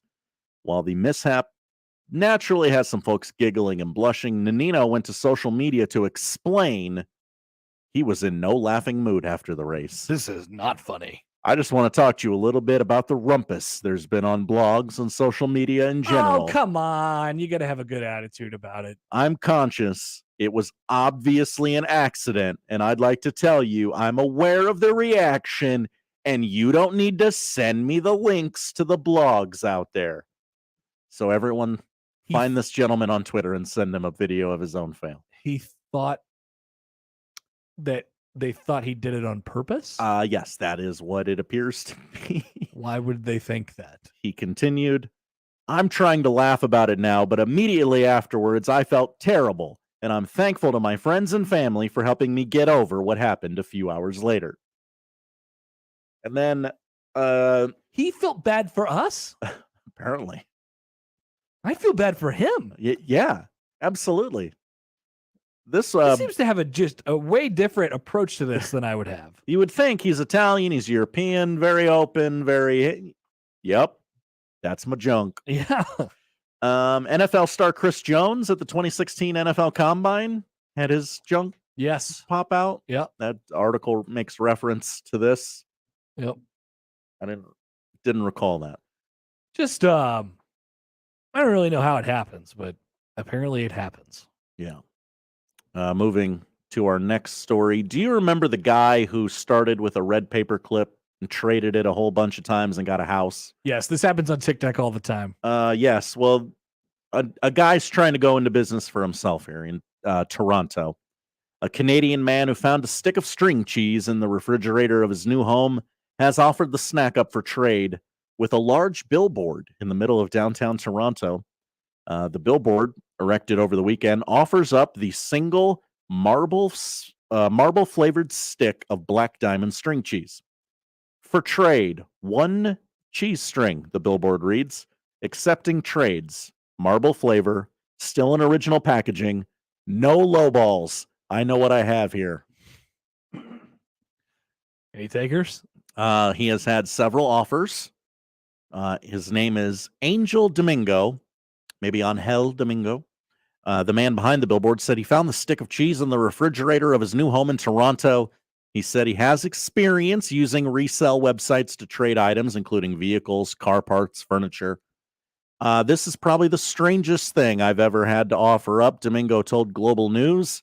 Somebody told me that I wouldn't get anything for it and nobody would want it, but I guess some people really want it. The richest offer to come his way so far for the cheese string, as they're calling it, 2 Persian cats. I'll give you 2 cats for that piece of string cheese. Okay. He's not accepted any offers yet. He has noted that the cheese is still edible and has months until its expiration date. Oh, yeah, for sure. Those string cheeses will last forever. They're sealed. What would you trade for a piece of string cheese? Nothing. I'm afraid that I would not call the billboard man who is selling his piece of string cheese out of a lot of different emotions. Fear is one of them. Like, what kind of trap is this that I'm about to walk into? Yeah, am I going to walk into your house, get the piece of string cheese, and you're going to cut my hands off or something? Yeah, or is it string cheese at all? Yeah. Like, what are we actually talking about here? But if I knew that it was all on the up and up, I don't know. For the publicity, would I trade in like a pack of pencils or something like that? Ooh. Some Ticonderoga number 2s. Yeah. That's a pretty hardy trade there. Now, this is really jump starting if you're trying to trade up and up and up to eventually you're going to get like a house or something like that. Mm-hmm. This is really jump starting the project. How far are you going to get? And maybe you could create some sort of a bidding war for the string cheese. And then you're a couple steps ahead of where you need to be. Well, the best offer right now is 2 Persian cats. I That don't know. feels pretty good. What do we think Persian cats are worth? I mean, how much is a cat worth, really? How much is a cat? How much is a Persian cat? What's the going rate for a Persian cat these days? Oh, hello. $1,500 to $3,000, according to Google. Oh, wow. And you getting 2 of them. Okay. How much is a real Persian cat? 12. So let's just say, I don't know if your pencils are going to do it anymore. let's say $1,500. You got to buy a Persian cat for $1,500. Yeah, I think he's got himself a good deal. He could sell 1 Persian cat for something else and another Persian cat for I don't know. You might be able to get a really nice TV out of this. Now, this guy's done this before, and he took out a billboard. I'm questioning whether or not the Persian cat offer actually exists, or if he's creating a bidding war. I like that. Good thought. Mm-hmm. Yeah, I definitely don't trust the guy who's trying to start. This has Better Call Saul written all over it. This is a scheme here. What's going on in Toronto? Yeah, what's going on with the guy who's selling the string cheese at the billboard? We often find stories where a guy does something illegal, police confront him, and he creates an excuse for himself. Yep. We have a new one that I have not thought of. We go to Florida. We always end in Florida. We do. Enzo Zabala Cardazzo, 31 years young, advised Florida cops who caught him, glass pipe at his lips, attempting to light up early yesterday in St. Petersburg alleyway. Meth is legal now. Oh. Interesting tactic. Oh, what? Have you guys not heard? How'd it turn out for him? Not great. Not great. No. So once I went to, it was like high school or maybe after. And one of the things you do when you're in high school, or we did or whatever, was, it gets really late at night and you end up at one of the breakfast joints. Mm-hmm. Yeah, sure. So we ended up at one of the breakfast joints and order meals. Meals come out. And one of my buddies says to the waitress, and he played it absolutely perfectly. Now, I don't know if she completely believed him, but he said, "This comes with pancakes, remember?" It didn't come with pancakes. And she kind of just like stared at him and was like, "Okay," and then went back and got some pancakes. So he got free pancakes because all he said was, "This comes with pancakes, remember?" Like, you're telling me this comes with pancakes? I don't know this comes with pancakes. Well, he seems so damn sure of himself. Upon spotting police, the meth user began to walk away. He did not offer further details as to when lawmakers legalized the use of meth. Oh yeah, buddy, when that happened. That's the follow-up. That's really funny. As it turns out, however, meth possession still a crime in Florida. As such, the user was busted on felony drug possession and misdemeanor counts of resisting police. He was booked on bond. It's a real shame. I thought he was telling the truth. At the time of his arrest, 3:50 a.m. Thursday. 3:50 a.m. Yeah. Meth's legal now. What if you're making a traffic stop and the guy's got the pipe up to his mouth and he's like, no, meth's legal. No. It's 4:00 in the morning, sir. Come on. Just keep walking, officer. Nothing to see here. Let go of the past.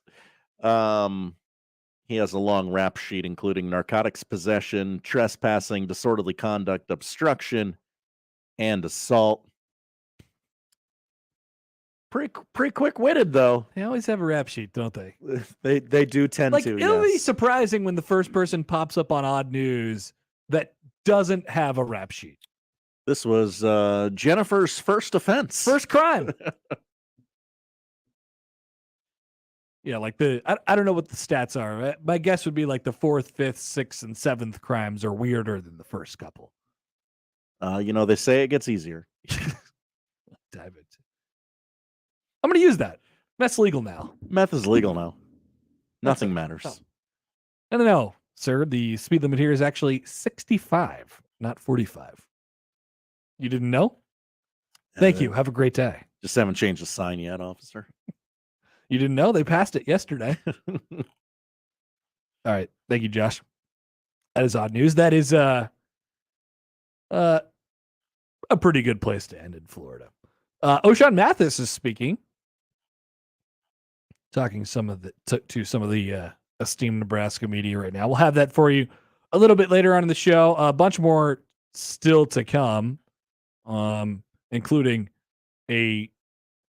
we'll ponder a sentiment on on the team right now. And then a little more on the potential split between the NCAA or the Power Five and sort of everybody else, and its long-ranging effects on college athletics. We'll still have Steve Merrick in the 1 o'clock hour as well. But coming up next, Mike Sautter is making his way around some high school football practices today. We'll chat with him next year on 1620 The Zone. Live from the Host Coffee Studio, this is 1620 The Zone. Hey friends, Kent Pavelka here, back with John Higgins and the rooferees at the Weather Guard showroom. I imagine there are a lot of people out there with really bad roofs waiting for the magic moment. When's the magic moment? Depends on what type of roof you have. It depends on how old your roof is. I have a customer right now talking about waiting for that hailstorm. Now it's leaking. There's a time where you can't wait for that hailstorm forever. When it comes time to replace your roof, your gutters, and siding, there's only one call to make. The rooferees at John Higgins Weather Guard. Right now at 42 degrees, save up to 75% on Kratom, Delta 8, CBDs, pipes, candles, vaporizers, e-juice, and a lot more during our inventory clearance sale. That's right, save up to 75% on everything we carry during our inventory clearance sale. With the friendliest and professional staff, numerous locations, and up to 75% off, come to the source, 42 degrees. Buy your mom's house. Warning, this product contains nicotine. Nicotine is an addictive chemical. With gas prices surging to over $4 a gallon, high wage costs, and an annual inflation rate of 9%, now more than ever, it's critical for small businesses to save on health insurance. Hi, I'm Mark Schlange, owner of Marketplace Nebraska, and I can help. Stop wasting money on health insurance. I recently helped a small business save over $60,000 in premiums. If you own a small business and are struggling with inflation, let's talk to save money. Visit marketplacenebraska.com. That's marketplacenebraska.com. Businesses all across eastern Nebraska and western Iowa have trusted Host Coffee for their coffee, water, and vending needs. Give your business the whole host of options. Host Coffee, serving you since 72. If you think you're having transmission problems, you need a specialist, someone who can and will tell you exactly what's wrong. At Omaha Transmission, that's what we do. Some places just want to sell you a new transmission, but at Omaha Transmission, we make repairs that other shops can't or won't. Giving you options is what's kept us in business since 2005. We've even had people hear our ads, bring in their car, and experience the exact same scenario they heard. There is a place that will diagnose and fix your transmission. That place is Omaha Transmission. Shifting to running smooth. Cards issued by Celtic Bank, member FDIC. Are you the decision maker in your company? Consider this. For the first time in decades, there's a better option for a corporate card and spend management platform. Meet Ramp, the only corporate card and spend management system designed to help you spend less money so you can make more. Most corporate credit cards offer points as incentives, but those points amount to less than their worth in real cash value. Ramp's credit cards offer you cash back, real money in your pocket. Plus, you control who spends what with each vendor. And Ramp's software collects and verifies receipts automatically, which means you'll stop wasteful spending and close your books in hours instead of days. Businesses that use Ramp add up to 3.3% to their bottom line the first year. If you're a decision maker, adding Ramp could be one of the best decisions you've ever made. And now get $250 when you join Ramp for free.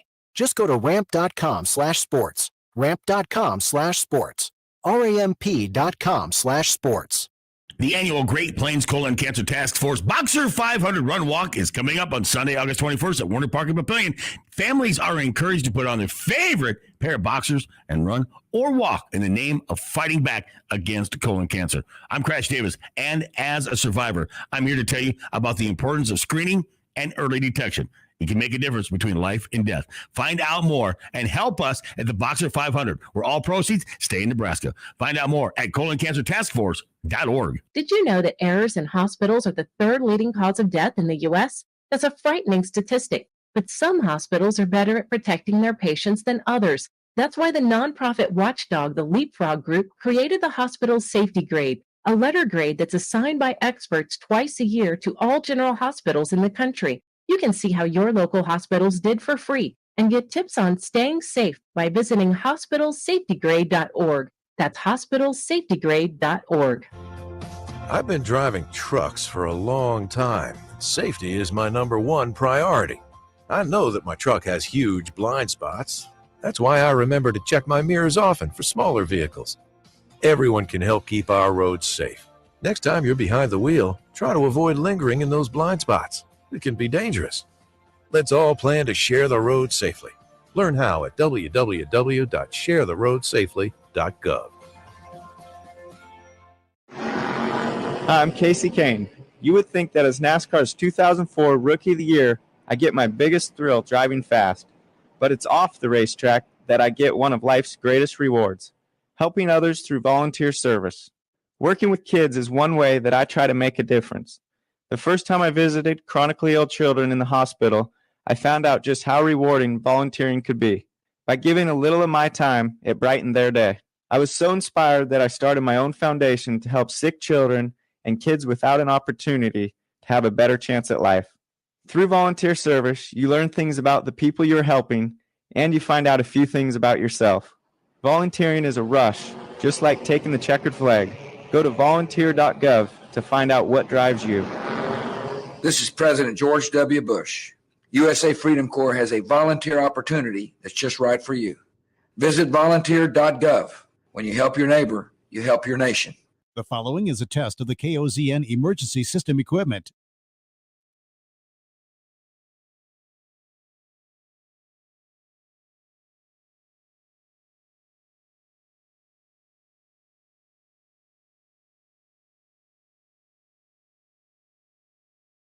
The data tones you just heard are used in the emergency alert system. This concludes testing of the KOZN emergency alert system equipment. The station serves the Nebraska Operational Area Number 1.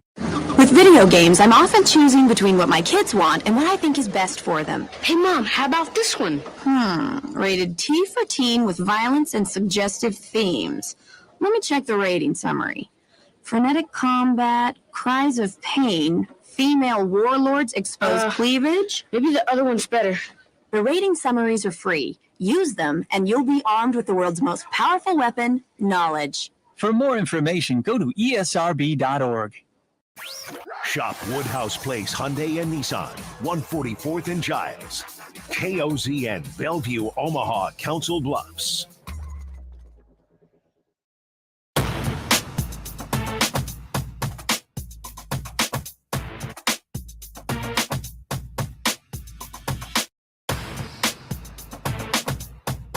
All right, welcome back. For the Connor Happer Show here on 1620 The Zone and 1620thezone.com. We're now joined by Mike Sautter of NEBpreps.com, who's back from his tour across the state of Nebraska. Hello, Sautter. Hello, how are you, Connor? Good. How are the western portions of our fine state? Dry, very dry. Need some rain out there. Yeah. Well, did you play golf? Did you do anything? I played golf. Yep. I played a little golf and did a little fishing. Yeah, played a little golf. We didn't keep score or nothing, so don't ask me how it went. It went okay, but yeah, it was good. It was good. It's always good to get out that way. It's always good to get out there. Where did you play golf? Played golf at Crandall Creek or Crandall, whatever, in Ogallala, south of the interstate. Ogallala. Crandall Creek, I believe. Gotcha. Yeah, Ogallala. How disturbed were you this morning when Mekhi Becton went down with a potential knee injury? Pretty disturbed. New York Jets being here, so I think it was we can't have nice-ish things because to be determined if Mekhi Becton's still going to. Well, he hasn't played a lot. He's been injured his entire career. Yeah, played one. Well, he played 1 year and then he got hurt last year. Come on. Well, that's half. Give him the year, yeah. So at least the Jets hosted what feels like 700-time Pro Bowler Dwayne Brown over the weekend as a kind of as an option to be a swing tackle guy, coming off the bench. So if they could sign him, that would be great. He is also like 37, so that's a little questionable, but I'll take whatever we can get at this point. And yes, I say we when it comes to the New York Jets. You do love the Jets. We know this about you. It's the one team you have a burning passion for. Unfortunately, they just happen to be one of the worst teams in professional sports. Like in the history of professional sports. Yeah. Probably. Yeah. You've had a couple moments of fun, and that's just about it. We'll get to 3 years. Yeah, we'll get to football here in a second. I did want to ask you about prep making the American Legion World Series. It's been, Nebraska's had, I don't know, probably 3 or 4 teams, maybe even more over the last decade or so, go to the American Legion World Series. The crazy thing about it was they played Millard South to win their regional, so they were going to get a team into the American Legion World Series after the final was ended up that way. First of all, that's a pretty cool achievement for the state, and which is one of the states that's still playing Legion baseball at a pretty high level. Yeah, I think Westside a handful of years ago was maybe the last team to make it that far. There was a prep team, and there's been a Millard West team, and maybe a Westside team, and I think that's it. Yeah, I think it was. I don't know, the history of that off the top of my head, but I'm pretty sure I remember Westside from like 4 or 5 years ago, maybe making it. The coolest part about that is the kids, delay their start of having to go to school for another week or two. So that's pretty cool. No, it's neat. It's cool. Seems expensive. Oh yeah. Go around and do all that stuff, but that's okay. Like, it's good for them. It's good that Nebraska is going to be well represented and was in the regional. So it's pretty cool. It is pretty cool. Well, here's the other cool, and you could probably speak to this a little bit more. It happens quite often now, and more often in summer baseball. And like I said, Nebraska is still one of the few states that has Legion baseball at a really, really high level. So they're sort of advantaged in that way. But more and more now during the summer, kids will go off and play on a prospects team or a camp tour circuit, whatever that might be, to sort of get looks to prepare for the next level, whether that's college or the draft even. And this prep team and the Millard South team too, a lot of good players who are all going to go and who are most going to go play college baseball somewhere, and they decided to stick around for the summer. And I know that was the case on the 2016 prep team that made the American Legion World Series too. But the key is sort of sticking around and playing as a team and not losing a whole bunch of guys that want to, go get looks at the next level. I think that part's even cooler, actually. Yeah, a lot, anymore it's travel ball in the summer, and a lot of times it's mainly for travel balls for kids that want to a scholarship somewhere. So, not saying that it doesn't happen, but Legion more isn't built for that. So it is kind of cool that they decided to stay together and make a run at it. So we'll see just how far they can make it. In the spring they made it to the semis, I think. So it's a pretty good team. So and they basically all just stay together and play and all that stuff. So it's appreciated, that's for sure. So shout out to them. And they'll start here in just a couple days in North Carolina. Like Sautter said, it's a trip, but it's probably well worth it. All right, where are we off to? We're off to North for football practice today. What's the Metro tour look like over the couple days here as everybody else starts this week? Yeah. So was it West Side for a 6 a.m. practice this morning? Didn't really love that idea. But I don't make the schedule. So yeah, West Side 6 to 8 this morning. I'm on my way almost to Omaha North right now, 12:30 to 2:30, and then I'll head out to Gretna later this afternoon for like 3:30. I'll stay until about 5 because I have my going to be kindergartner's open house tonight, so I kind of have to go to that, and I'll have to leave Gretna a little early, but that's my day today. Tomorrow, I think I'm going to try and head to Ashland Greenwood because they have a late-ish morning practice, and then maybe something tomorrow afternoon, maybe not. We'll see. And then I do want to get the prep in Millard South this week, but they all kind of practice at the same time. So Yeah.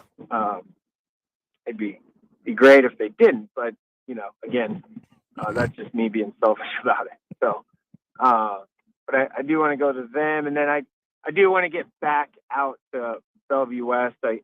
I was only there for about an hour last Monday, and I feel like I didn't get enough from my time there. So I want to make it a point to get back out there and see the T-Birds kind of a little more up close and personal than I did the first time. And we're transitioning into the actual season now, but let's look back a little bit. Like, give us a sense of how much more organized the summers have become from a team perspective. I just think it's so difficult to sort of, all right, everybody's together, and to a certain extent, this is what it is, but everybody gets back together for the first time as a team on this date, and then we have 2 or 3 weeks until the season starts, and we got to play a real football game. There's a little bit more of a head start now, I think, for teams who want to get organized and do a little bit more of that during the summer. How much more consistently do we see that now as compared to, I don't know, 10, 20 years ago? Oh, I think a ton. Everyone, well, 7-on-7 is like a real thing now, and so there's always been kind of passing league, but I think it's a little more organized, and there's stuff on the side, if you will, of that. So as far as like travel 7-on-7 teams and whatnot, so those are a thing now, and it's become a lot more organized, I would say. I mean, it's the days of, hey, you show up for practice on August 8th and we ready to roll. No, like if you haven't been there all summer, yep, you're way behind. And frankly, like the odds of you getting any sort of reps in practice are not good. So, I mean, there's June stuff, a lot of June stuff. There's a lot of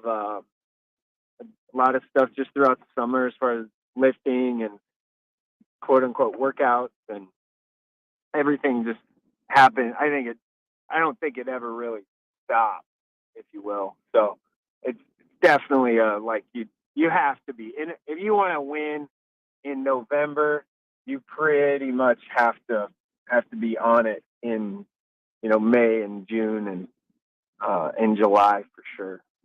How difficult is that? I mean, because it used to be, on one hand, it's a lot better from a competitive standpoint, like you said, but it's got to be difficult to sort of organize the whole thing and get everybody together. When you can't really make them be there. Now, like I said, we're at the point where you can, and it's mandatory time, but I don't know. I just feel like you said, that's changed a lot over the last couple of years, and now you have to really be ahead of the game, and that's just that's keeping up with everybody else. Yeah, I mean, I wouldn't call it mandatory, but right, it's basically mandatory. Right. Unless you're, and what it's done is made it really hard to be a multi-sport athlete, like extremely hard. Because those sports are going, those sports are going all year round too. Right. Yeah. I mean, I just look at like when I saw this one, Caleb Benning, like what was his summer like? I mean, traveling all over the country for AAU basketball, trying to find time to be with the football team when he could. I mean, it's a lot. It is a lot. And same thing like with girls sport. I mean, volleyball is year round, softball is year round, soccer is year round. I mean, everything is pretty much year round. That's why you're seeing specifically at, Class A schools, a lot more kids just specializing in one sport, which I'm not a huge fan of. Yep. But it's because you either have to really, really manage it, and be super organized with it, or, you have to live in a small town where that's just what everyone does, I think. Yeah. And then you have the whole balance between, how competitive are you going to be, or do you need to be as a school from a team perspective? And then, how much are you trying to develop, and also there's a huge give and take there. And a lot of that, where that manifests itself, is in the time where it's not during the season.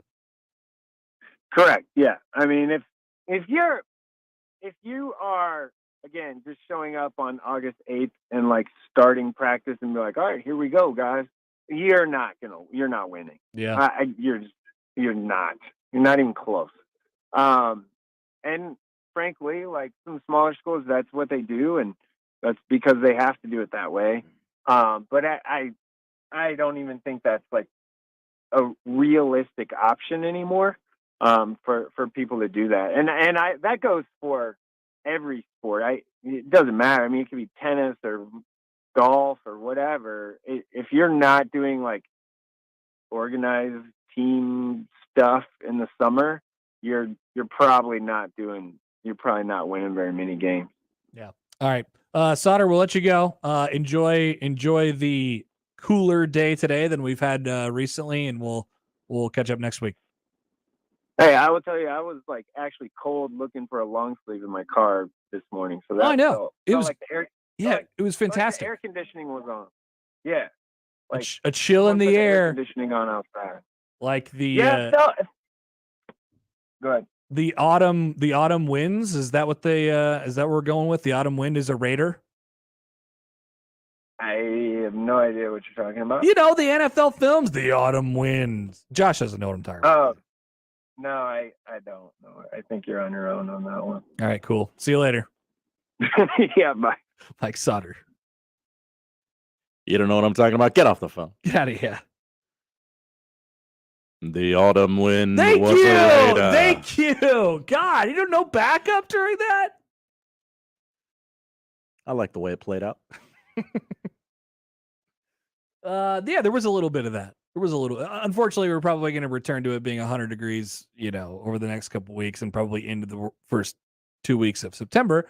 But we'll take any little smell or feel of fall when we can get it. The air smelled of crushed up tires. That's right. They were flying off of the turf. The smell of rubber and decades-old sweat. That stuff is disgusting. It's really disgusting during the summer when everything sticks to you, and it's 1,000. However hot it is outside, like the air temp, it is way hotter. Like on the field, your cleats will actually like stick into the rubber tire field. Mm-hmm. It's truly disgusting. All of it. Yeah, that first game of the football each year, which is generally in August, I usually have to walk down onto the field in Council Bluffs and like, okay, this number doesn't match this number. I don't know who these players are yet, and I'm always like, oh, you guys run on this? What is this? That's like sticking. And then before you know it, it's 30 degrees. It doesn't take very long. Like that. Unfortunately, here in the state of Nebraska, it's usually the first 2 or 3 games are unbearably hot. And then they'll be like gone for a couple weeks. And by the time they come back, it'll be winter. Yep. That's sort of how it goes. Sort of unpredictable. All right, we will come back. Did want to get into a couple more Husker football related things. JoJo Domann has taken on a new role in his quest to be on an NFL roster. We'll have that. We'll hear from some Nebraska coaches, O'Shawn Mathis speaking as well. And a sentiment starting to get more and more popular around college athletics. All to come on 1620 The Zone. Previously on the crossover. When you have the tin of popcorn and it has the 4, the cheese, the white, the caramel. Oh, you're bougie. You went and then 4. Usually it's 3. Or is it 3? Okay. Yeah. But there's always one that's That about 75% gone before any of the others are touched. Which one is it? Caramel? Cheese. And caramel. Oh, no. All 3 are garbage. Whoa! Not Popcorn's not out on. Popcorn. Sharp and Benning in the morning. The Connor Happer Show. Unsportsmanlike conduct. 6A to 6P. 1620. The Zone. Your Omaha area forecast from the Godfather's Pizza Weather Center and KETV News Watch 7 on 1620 The Zone. Plenty of sunshine for your Monday afternoon and feeling fantastic. High this afternoon in Omaha of 82 degrees. Low humidity, but just a little bit breezy with northerly winds up to 15 miles an hour. Expect clear skies tonight, giving way to cool temperatures. Overnight lows into the upper 50s and lower 60s. I'm meteorologist Caitlin Harvey with KETV News Watch 7. The Connor Happer Show returns in minutes on 1620 The Zone. At Dingman's Collision Center, you voted them first place in Best in Omaha for the past 17 years. So they want to say thank you for choosing the Dingman family and their incredible technicians to repair your vehicles. At Dingman's, they'd rather be the best than apologize for anything less. No better time than now to focus on your garden or landscape. Come shop Lanaha's Garden Center, filled with the area's best quality plants, flowers, and trees. Rooted in quality, unmatched value. Lanaha Nurseries, 192nd and Center. 1180 The Zone is your home for Omaha Storm Chasers baseball. The Storm Chasers are in action at Werner Park and beyond with an exciting team filled with future Major League stars. Join Jake Eisenberg for every pitch, every hit, and every out. Tune in and stir up the Storm all season long on 1180 The Zone. Tune in to 1180 The Zone all season for your Omaha Storm Chasers baseball as they take on International League. It's Storm Chasers baseball on 1180 The Zone. Since this is a radio commercial, you can't see the people standing behind me. They're the Langfeld family. Everybody wave. Oh, sorry. You can't see them because radio. Anyway, the Langfelds are the family behind Langfeld Overhead Door, where they proudly install Midland garage doors to fit any space and style. And they don't take a backseat to anyone when it comes to their service. Because if something goes wrong, it's their name on the line. So they're going to make sure it goes right every single time. Langfeld Overhead Door, 402-234-2700. Summer is over. It's time to settle into your back-to-school routine. I'm Jenny Benson, president of the Nebraska State Education Association.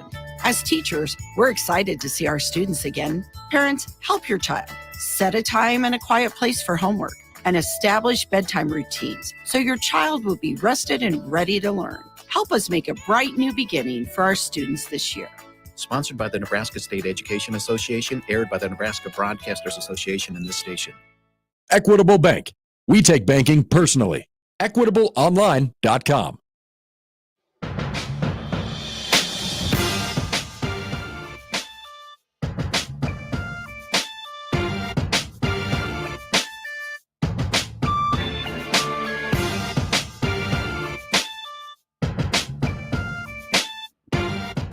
One follow-up here on what we were talking about with Sautter there from Matt on the JTech Construction Zone Twitter feed. It says my 7th grade son, football, they started practicing in May. And he's playing soccer year-round. 7th grade? So they're starting in May? We have these like conflicting, because what you hear consistently is you got to have kids play multiple sports. Let them play multiple sports. But in order to be successful on the multiple sports teams that they are on, they have to have a time commitment that overlaps too much with the other sport. We've created a situation where we are encouraging kids to play multiple sports, but making it impossible for them to play multiple sports. We have, haven't we? I guess we have done that. It's tough. I mean, look, you're a high school football coach. How much are you balancing? Certainly more than college, and certainly more than the NFL. But you're balancing. What are we here for? Is this about development? Is this about getting our guys to college? Is this about everybody having fun? Or is this about winning football games? It would be difficult for me, putting myself in the shoes of a high school football coach, to not be thinking about winning every step of the way. And the best way to do that. So you know how you do that? You get everybody together in the offseason. Right, you're the coach. Yeah, you're the coach. You're here to win, right? I'm supposed to be winning games. You're here to win, and you're also here to, Mold young develop minds. people. Yep. But you're here to win. So it's still a bottom line business. It's just tough. You think about all the AAU basketball that goes on that I don't understand. All right. Couple different things here. Quote from Eric Shenander. So you hear more and more about how Nebraska's team is rounding up so far in the first couple weeks of camp. I believe they had practice, 7, 8. This might be 9. This might be 8. Somewhere in that range. They're still doing the 3 days on, 1 day off. They had a scrimmage on Saturday. From some, I guess, people that were there. It doesn't sound like anything too surprising went on as far as how we see this team. But one consistent thing that comes up is fights. Was there a fight? We could only hope. I wish. Not that I heard about. Damn. Well, a question that I have asked a lot of people in the lead up to this and over the summer is, okay, what's the defensive line going to look like, and how much can a improved pass rush alleviate the concerns along the defensive line? And I've made this point a lot too. Eric Shenander, I think he likes to have a lot of athletic, almost borderline kind of positionless guys to move around and place around the defense wherever they want. I think, he's the guy that likes to bring blitzes from odd places and timed stuff. I just think they can really, really get creative in a lot of different ways on defense. And this, to me, is setting up like a defense where you might need to get creative, because I think you're a little weaker than maybe you need to be on the defensive front, but stronger than most at the outside linebacker spot, the pass rush in particular. Yes, this would be the simple thing that I want the coaches to do all the time in football, which is play to your strengths. Shenander saying this today. In the scrimmage, I think we had a couple shots to get some balls out that we did not get out. We did get a couple of interceptions, so that was great to see. I think the guys are rushing the passer really well right now. So I think as all that comes together, you have to be an opportunistic defense. You have to run to the football. Right now, our guys are really running to the ball. And when those balls get tipped up in the air, whether a receiver bats the ball and is not quite there, or the defensive back tips it up and a linebacker gets a hand on it, we're getting a lot of those right now. It's lucky, but it's not lucky because they're running to the ball. When you run to the ball, good things will happen. Man, I could impersonate a defensive coordinator. I would just say run to the ball a lot. But there's some good stuff in what he said there. Being an opportunistic defense. I think that's sort of what they've wanted to be over the last couple of years. I think they were really solid in a lot of different areas last year, and maybe as a result of that, they weren't as sort of explosive as they wanted to be. That's okay. I think you'll take the solid steadiness. I think basically, if we're talking about that scale, if one side of the scale is solid and steady, and the other side of the scale is explosive, one way or the other, I think Nebraska is going to trade out on the way it looks right now. And this is based off of what I've heard and basically all the coaches speaking over the last couple of weeks and thinking about how this defense sets up this year. My expectation right now is I think they're going to give up a little bit of that steadiness and trade it for a little bit of explosiveness. Now, what does that mean for how productive the actual defense is? We'll see. It could be about the same. And it could work better depending on how the whole offense thing comes together as well.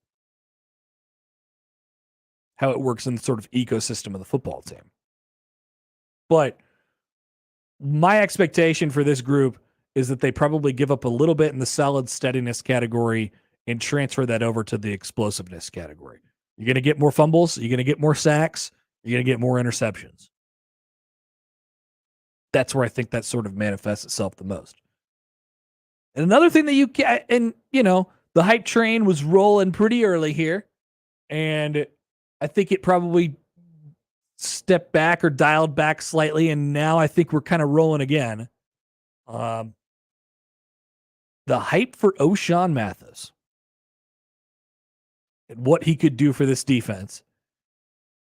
And here's the thing about Mathis that I don't think people talk about enough. If Nebraska just got Mathis and it was because they needed him, it was a position of need, and he is surrounded by people who we weren't exactly sure about, whether it's at his position or at other levels of the defense, the hype on O'Shawn Mathis would be a lot less, or I would think less of. But it is because he rolls into a position group that has the existing presence of Garrett Nelson and an increasingly solid Caleb Tanner, sorry. A couple good, solid inside linebackers, and then some young and up and coming guys like Jamari Butler and Blaze Gunnerson and all that stuff. O'Shawn said today, yeah, it's been a little bit of more of the pass rush spot for sure. But you can move around a little bit. Everything I hear about this defense, I sort of continue to like it. I think it's stock up there. And I think they're sort of they've sort of been in a perpetual state of figuring things out on the offensive side of the ball, and I don't think they've left that as of right now. But you're getting to the point where the defense is getting really, really predictable. That's a good thing. Even with new pieces. That's because they sort of know exactly what their goals are and what their strengths are, weaknesses are as a group. It's important. It's really, really important. All right, 402-951-1620. So if we see anything else come out of practice, we will let you know. Saw this report today, or I guess more of just a tweet here. Matt Brown, Extra Points, sort of got it out there, and it came from a Florida Gulf Coast University president, Mike Martin. Dunk City? It came from their school newspaper. Yeah, Dunk City. Came from their school newspaper. And here's what Mike Martin has to say and why you need to hear it. March Madness will become much more controlled by a handful of schools, said Martin, and automatic qualifiers that we got that we now get from being in the ASUN will disappear. Martin explained he believes that because the big names will have more teams in the tournament, or every Division I school will have to put their way in. Either way, the chances we'll ever see another Dunk City run are not great. As for another upset like 16 seed UMBC defeating number 1 seeded Virginia, even less likely. So I always feel like this is important to put into context of the rest. It has been pretty much theorized and maybe even accepted that the next step here, or the end step of the sort of reformation of the NCAA or whatever that might look like. Maybe there is no NCAA, but there's sort of a governing body, and what is that? What is the structure of it? It has sort of been accepted that what that looks like is the Power 5 schools breaking off from the Group of 5 and everybody else. And I just think, first of all, it's really important to the ecosystem of all that. Obviously, the Division the Division II schools and the FCS schools And even the group of 5 schools need the Power 5 schools to sort of survive. We're talking about football. We're talking about basketball. That brings in TV revenue. So the consequences of the Power 5s splitting off and creating their own league where they sort of govern themselves, it might sound good. I don't know. But I will say this. If it ruins and it touches our NCAA tournament, I riot. Right? I mean, it's gone. Like, we can't have that. That was sort of always like the thing for me that was holding it all together was, well, they're not going to mess with that $1 billion basketball tournament, right? Well, they'll mess with it. Sure looks like we're headed that way. Football, fine. You guys want to Big Ten and SEC, you want to break off and do your own thing. Okay, I don't think that's a good idea, but whatever. You want to do it, you're going to do it. But the basketball tournament is perfect. Yeah. It's one of the things that would go by the wayside. Like, I get that it's kind of embarrassing for Virginia to lose to a UMBC, so the easiest solution is, well, we just don't ever play a smaller school. But like, that's sort of the charm and the folksiness of the tournament, isn't it? Ross Dellinger of Sports Illustrated I wrote a little bit about this a while ago, and I pulled up the story. Talked with a couple different people. Says the Power 5 continues to find the money to support this. The mindset filters down to the bottom level where they can't afford it, but still force it. There's this psychological industry that is driving all this. It's a race to raise more money and a race to win more and more games. And all those races are not winnable. Power 5 succession could crater what is historically college sports' most significant event, March Madness, as well as countless other Olympic sports championships in which non-Power 5 programs often shine and even win titles. But there must be a way to still engineer a basketball tournament involving all 32 conferences, right? No one wants to be the entity that breaks up the history of college sports. But at what cost do we preserve tradition and history? Basically trying to figure that out right now. My guess would be where this ends is, like, I don't know. I don't mean to like sound the alarms here. The NCAA tournament's dying. I mean, we're not there yet. But keep in mind, when people talk about the split off of the Power 5, this is one of the things that gets affected big time. Unless there's some sort of like exemption created where you keep it the same. We'll see. Am I worried? Yes. And they talk about it now because it's August. We're going into football season, and nobody will think, oh, March. Yeah, basketball. Yep. So they talk about it now when you're not thinking about it. So you go, oh, yeah, okay. No, that makes sense. That's a good idea. Go for it. But we're thinking about it. Mm-hmm. We're informing the people. That's what we're doing. It's a service we provide free of charge. I hope, and I don't think, it doesn't seem like we're that close to this. Obviously closer than we've ever been. Sort of how time works. But I don't feel like we're particularly close to the doomsday in college athletics, which would obviously, massively benefit Power 5 schools. They don't have to, and the Power 5 conferences, they don't have to, and the NCAA itself not sort of having to split revenue with everybody else.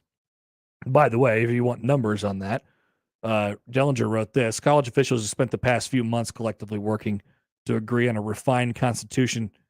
Say the most contentious of the issues centered in no surprises on money. Division I leaders decided to keep the amount of revenue it annually distributes to Division II and Division III, despite the two lower tiers demanding a bigger cut. For years, they've split 8% of the revenue funds, which is roughly 80 to 100 million, most derived from the men's basketball tournament, and used to operate Division II and Division III championships. That's how important the NCAA. That's how important the college basketball tournament, March Madness is to the ecosystem of college athletics as a whole. D2, D3, they're not seeing any money from the college football playoff. The NCAA runs March Madness. They're getting every piece out of it they possibly can. Division I obviously sees most of it, but it trickles down to the Division II and the Division III levels, and it runs athletic departments. It funds athletic departments. And it funds the NCAA to sort of stay alive as well. That's how important it is. So I'm curious to see what happens next, obviously. Josh's top 5 is coming up next. Top 5 for the weekend. Top 5 winners of the weekend. Some of these might surprise you. Who won? Was it the viewers watching Sunday Night Baseball last night because Juan Soto was mic'd up while making a running catch to the track? Ooh, I missed or that. were we actually losers because we could barely hear anything that was being said because they can't figure out the right levels for the crowd noise? And Soto's like plugging his ear the entire time to try and hear the earpiece in his ear. Yeah, they always got their glove over half of their face. While I usually love the content that we get out of those things, it is a difficult thing to do. We can tweak it. Somebody out there's got an idea that we can just hammer out some of the details of this. Also, there is this piece of it just quickly while we're on the Padres and Soto and that whole thing. A lot of the Sunday Night Baseball broadcast last night was focused on Juan Soto. A lot of talk about Juan Soto. And then there was some Vince Scully stuff too. A lot of talk about him and an interview with him during an inning of the game. And meanwhile, I believe the Dodgers now have a 15.5 game lead in the NL West. Really? I knew it was big. I knew they were winning big. Yeah, 15.5. Wow. Yeah. What are we playing baseball for? Yeah. Padres are if things don't go well for them in the next couple of weeks, it's not outside of the question that they miss the playoffs. Now, Tatis is coming back soon. But just flip Soto now. I know the trade deadline's over, but yeah, just do it. All right, we'll have Josh's top 5 up next on 1620 The Zone. You could win $5,000 to have the ultimate tailgate party on 1620 The Zone. Enter now at 1620thezone.com. Watching a ball game at Oscar's Pizza and Sports Grill is just, well, pretty awesome, actually. And it doesn't matter if you prefer the college dink or the big league crack of the bat, there's nothing better than watching a game with a cold, frosty one, Oscar's Pizza, or award-winning char-buffed wings with Oscar's Thai chili bourbon wing sauce. And with daily lunch and dinner specials, it's really a no-brainer. So get ready to watch your favorite team play ball at Oscar's Pizza and Sports Grill, 173rd and West Center Road, and takeout at 162nd and Maple. You want to go to a professional sporting event, you want to go to a college sporting event, you want to go to a play, you want to go to a concert, go where I go, ticketsforless.com. When I'm looking to find the best seats to the show or the big game, I go to ticketsforless.com, formerly Ticket Express. Same great customer service, and most importantly with ticketsforless.com, no outrageous ticket fees when you get ready to check out. The ticket price you see is always the price you pay. Unlike the other guys, they don't tack on a per-ticket service fee at checkout. It's ticketsforless.com. Get yourself in the game today. From sports medicine to spine, bone, and joint problems, Nebraska Medicine is your home for the region's most comprehensive orthopedic care. Our specialists have the unmatched expertise to diagnose and treat common and complex problems, with surgery being a last resort. With multiple locations, our leading care is miles ahead, yet close to home. For orthopedic advances, this is where you begin. Visit nebraskamed.com/ortho. Home is with you wherever that may be. I always wanted to learn Spanish, but I never thought I'd have the time. Then I discovered Babbel. Babbel's lessons are fun. They only take like 10 or 15 minutes, and in 3 weeks, presto, you're speaking another language. Like magic. I love that Babbel's lessons aren't just robots talking. They're voiced by native speakers, so you get the pronunciation just right. And they're designed by real language teachers, so you learn how to have real-world conversations, things you'll actually use. 3 weeks. It's incredible. After 3 weeks, I'm on vacation in Paris, having a conversation in French. There's all kinds of ways to learn. Use Babbel's podcasts or games or videos. You can even join live classes with a language teacher. If you want to learn a language, there's no faster, easier, better way than Babbel. Babbel. Babbel. Babbel. Évidemment.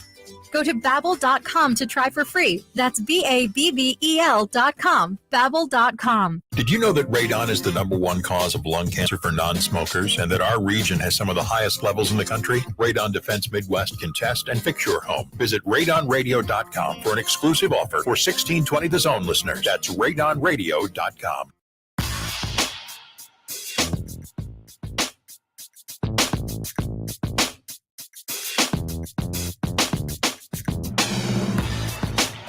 All right, Josh's gonna have his top 5 here in a second. Winners of the weekend. I do want to put up one loser of the weekend. Can we? Yeah. Please, just humor me real quick. Please, by all means. Did you see what happened to Trayvon Diggs this weekend? The Dallas Cowboys defensive back? I did not. So there were videos, and as there is at NFL training camps, of videos of one-on-ones sort of happen. So the first one comes out, it's like, okay, Trey Diggs got cooked by CeeDee Lamb. Okay. You're going to hear it a little bit. But that's a normal thing. CeeDee Lamb's really, really good, right? Sure. Then a one-on-one was posted between Trayvon Diggs and Simi Fehoko, who is the Cowboys' 6th wide receiver on their depth chart right now. Cooked again. Oh. Then there was another one of Trayvon Diggs versus James Washington. This wasn't in a one-on-one, but it was in a sort of team period. And after all this, obviously Diggs heard about it on Twitter. Trayvon Diggs deleted his Twitter over the weekend. No. This is what you can't do. No. You cannot let them know that you know. You got to go stealth. You got to go dark. Just don't get on. Just leave it. Know the mentions are bad. It's tough to not look sometimes. But now we know that we get under your skin, and that's what happened. Not we, but the people. I wasn't chirping at Trey Diggs over the weekend. This is what happened to Kevin Durant. We found out that you care, and now we try and get at you. Did you see the one guy today while we're on this topic? He said, my car broke down and, work is really tough. But unlike KD, I like the hard path. And he tagged him, and KD retweeted it and said, you like driving a bleepy car? I love Durant on Twitter. I've come around to when he shines the light on the bad troll jobs that he gets. I'm like, you know what? Okay, I can live with this. This is a fine lane for him to be in. Okay, I see it. Car wouldn't start this morning. Get to work late. Our internet is down. LOL. I love this bleep. Unlike Kevin Durant, I actually enjoy taking the hardest road. It's basically just problem-solving practice. So tag Durant in the tweet. Durant hops on at Twitter at 6:23 this morning and says, sure, you enjoy having a bleepy car and getting to work and not being able to connect to the internet? You ate pieces of bleep for breakfast? That's basically what Durant hit him with. Winner, Kevin Durant. I absolutely love that. Yeah, Durant is now, I appreciate how woke he is on Twitter now. He's figured out how to be entertaining and salty at the same time. His hyper awareness, at first it was sensitivity, and I think we've gone away from sensitivity and it's now just awareness. When you delete your Twitter, that's sensitivity. Combined with the awareness, obviously. Got to keep the Twitter, man. I'm sorry. You have to. You gotta let this too shall pass. You gotta let it happen. People can get a little crazy during camp. I know you're tired of hearing it. but you cannot let them know that you know. Can't let them know. Lesson number 1. All right, Josh, what's our top 5 today? God, come on. Take forever. Number 5. Top 5 winners of the weekend. Number 5, Tony Baselli. Yeah. First ever member of the Jacksonville Jaguars to be inducted into the NFL Hall of Fame. I'm sorry, Pro Football Hall of Fame. The headline of the class, still only good enough for 5th place. I mean, it's Tony Baselli. It's a Jacksonville Jaguars thing. Yeah. I'm not getting jacked for Jaguars O-line play, okay? I'm surprised he made the list. Oh, well, it was him or Sue Bird. I'm going to be completely honest with everyone. Little quiet this weekend? A little quiet this weekend, yeah. I mean, you could always reserve a spot for did you do anything cool this weekend? You could reserve a spot for yourself. Ooh. Well, that'd be the ultimate home run. You went to brunch. That sound cool? I did go to brunch. I went to brunch in Fort Calhoun. Ooh. Look at me. It's cool. Doing things you haven't even could have considered. made yourself a winner? Well, I'm a winner every day, Connor. Okay. Number 4. Air guitar panty guy. Excuse me? I don't even know his name. Should I Google this? Yeah. The Deuce became the Ocho on Friday and through a large portion of the weekend. And during the World Air Guitar Championships, there was a round of competition in which fans threw trash at the stage in an attempt to distract participants. Can you do the air guitar under duress? That sort of thing. Okay. A pair of underwear were tossed up, and the performer, without stopping his shredding, caught the undies with his teeth and continued crashing. That is huge. Yeah. It's a pretty cool move. Why can I not find this video? It looked cool. Probably because it's the World Air Guitar Championships from ESPN over the weekend. It's if you go to my Twitter account at @producer_Josh, I sent it out over the weekend and sarcastically said, winner of the weekend? Yeah.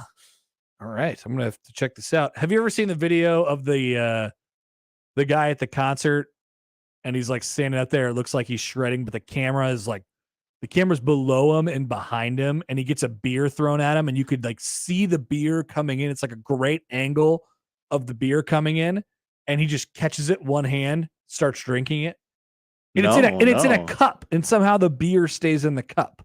Oh, wow. It's the most amazing video. It's great. Impressive. There's just stuff that, that just looks like either a glitch in the system or for whatever reason, visually, it all lines up and it's really cool.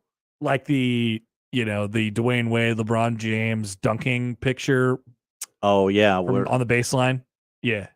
That one. At Happer Show on Twitter, we've pushed that air guitar video out to the people. It was the Johnsonville riff of the night. He didn't even consider using his hands. Oh, no, you got to keep shredding. His belt buckle says RDG on it, so I don't know. That might be a clue as to what his name is. I'm not looking it up. No, that's not. Those aren't underwear, right? I don't know. It's like a t-shirt or something. It's still cool. They're large, whatever they are. Yeah, that's what I was going to say. I don't know. Those underwear. 3. Combination of 3 and 5. Number 3. A young man by the name of Nate Rourke. He plays quarterback for the BC Lions. Okay. He is the presumptive MVP of the Canadian Football League, and he had a banner day Saturday, I think it was. 34 for 37, 477 yards, and 5 first-half touchdowns. Hell yeah. As he powered the Lions to a 46-14 Week 9 win over Edmonton. We love Nathan Rourke. Boston College. BC. British Columbia. There you go. They're 6-1 now and in second place in the CFL standings. Big weekend for Nate. Where'd Nathan Rourke go to college? Great question. Let's find out. Inquiring minds want to know. It appears as if he went to Ohio. I heard Dedrick Mills has been doing pretty well in the CFL too. I heard a couple names this weekend, and I was like, oh, that guy's up there. Okay, great. 3 years at Ohio for Nathan Rourke, where in his senior year, he threw for 2,800 yards, 20 touchdowns, and 5 picks. You like those numbers? Pretty good. Yeah. He had himself a game this weekend. And against the Edmonton Elks. Oh, this is it. Matt just tweeted out the GIF of the it's Dave Grohl. Of course it's Dave Grohl. He's the coolest person alive. Yeah. I didn't know that it was Dave Grohl. I just thought it was a guy. That bad call by me. That's okay. It happens. Here comes two. Number 2. Number 2 is the New York Mets. They took 4 or 5 from Atlanta this weekend. Nice job, Josh. Their lead in the East is back to 6.5. We done here? Good job. No, you can be done. Nice job. Edwin Diaz, cool music. I appreciate you at least mentioning them. They deserve mention. They're a very fun team. Look, 4 or 5 is pretty. If it was 3 of 5, they wouldn't be on this list. Many people have asked me, they've said, hey, Hap, what do you think here? Who's coming out of the NL? And I always tell them, look, kiddo, don't forget about the New York Mets.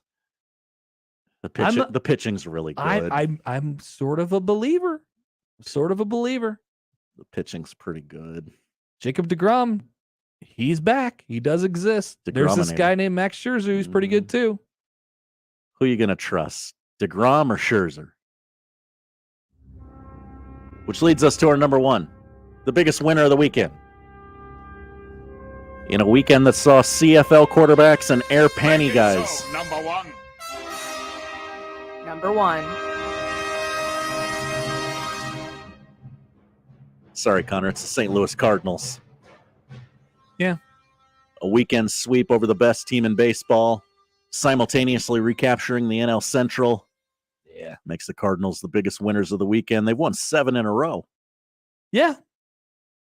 I guess Won who? Am I right, guys? It's all coming up Cardinals, just as it does quite often. As the calendar turns to fall, the Cardinals make their annual surge. That's what they do. Most years. Yeah, I mean, sweeping the Yankees is an achievement. That is for sure. The Braves lost 3 games in a row this season for the first time this weekend. There you go. Pretty big feat there. That's kind of a win. Yeah. In its own way. Mm-hmm. All right. That is Josh's top 5. We have a text that comes in every once in a while about regarding Pete Alonso. It's not polite. I don't like him. We have one guy that's on the text line who is just not a fan of Pete Alonso. So every time I talk about the Mets, so that just gets brought up now, which is fine. We don't talk about the Mets a whole lot on this show. All right, we will come back 1 o'clock hour. We'll still be joined by Steve Merrick of Inside Nebraska. Will make his debut on the show at the bottom of the hour. Plenty more to come on a Monday installment of the Connor Happer Show on 1620 The Zone. Live from the Host Coffee Studio, this is 1620 The Zone. Brent Rasmussen of Mortgage Specialists. With interest rates creeping up, the real estate market has very much slowed down, except for the people that were still planning on upgrading homes because of life changes. But one thing we want to share with people is that even though they buy a house now at a higher rate, we anticipate next year rates to be dropping. So the biggest point is, hey, let's buy your house now. But if you're going to be wanting to upgrade in the next 2 or 3 years, at least you have your house and can refinance down the road. A lot of people think waiting it out is going to help, but values continue to keep rising. So really that waiting doesn't do a whole heck of a lot. Plus, if rates come back down again, the market will get busier just like we saw. And you're competing against many different people, meaning multiple offers on a house. And so you might not get that home in the more crazy market. The market is getting back to be a little bit more normal, which is a good thing for all buyers and sellers. Click mtg-specialists.com. NMLS number 5918, Equal Housing Lender. When you need a new roof, especially if you have storm damage, the last thing you want to hear from a roofing company is that it's going to be weeks or even months before they can get to it because of supply issues. This is Garen Armstrong with Shamrock Roofing and Construction. Supply issues are no issue at Shamrock. As one of the largest roofing companies in America, we stocked up early and we stocked up big. That means our warehouse has everything we need to do your job now. And because we stocked up before the supply crunch, we paid a lot less than anyone looking for roofing supplies now and can share those savings with you. No one in Omaha can install a better roof at a better price with a better warranty than Shamrock Roofing and Construction. Let our local family serve your family. Shamrock Roofing and Construction, 402-281-1780. That's 402-281-1780. Or online at shamrockroofer.com. Today on Hey Culligan, soft water, cleaner environment. What do you say, Greg? Hey Culligan, are you saying if I have a Culligan high-efficiency water softener, I'm also helping the environment? It sounds like you're saying it, Greg, and yes, you are, because with the Culligan high-efficiency water softener, you'll use less detergent, soap, and harsh chemicals, and that's good for the planet. Now you're saying it. You bet I am, Greg. Soft water and a cleaner environment is already on the way. Let us help you out with a free in-home water test from a local Culligan water expert at Culligan.com. O'Reilly. Protect your vehicle's engine with Syntec and O'Reilly Auto Parts. Syntec Premium Full Synthetic Motor Oil is formulated for today's engines to dissipate heat and reduce friction and wear. Right now, get 5 quarts of Syntec Full Synthetic and a MicroGuard Select Oil Filter for just $33.99. Try Syntec today, exclusively at O'Reilly Auto Parts. O'Reilly Auto Parts. Don't miss this week's Zone Deal. This week's half-off deal from Langfeld Overhead Doors gets you a half-horsepower chain LiftMaster door opener, 1 remote, and installation valued at $450 for only $225. A LiftMaster garage door opener with remote plus installation half off for $225 is this week's half-off deal. Zone deals go fast. 9 a.m. Friday, 1620thezone.com.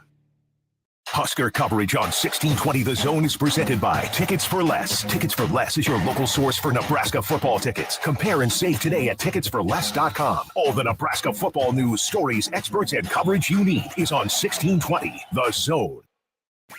Shop Woodhouse Place Hyundai and Nissan, 144th and Giles. KOZN Bellevue, Omaha, Council Bluffs.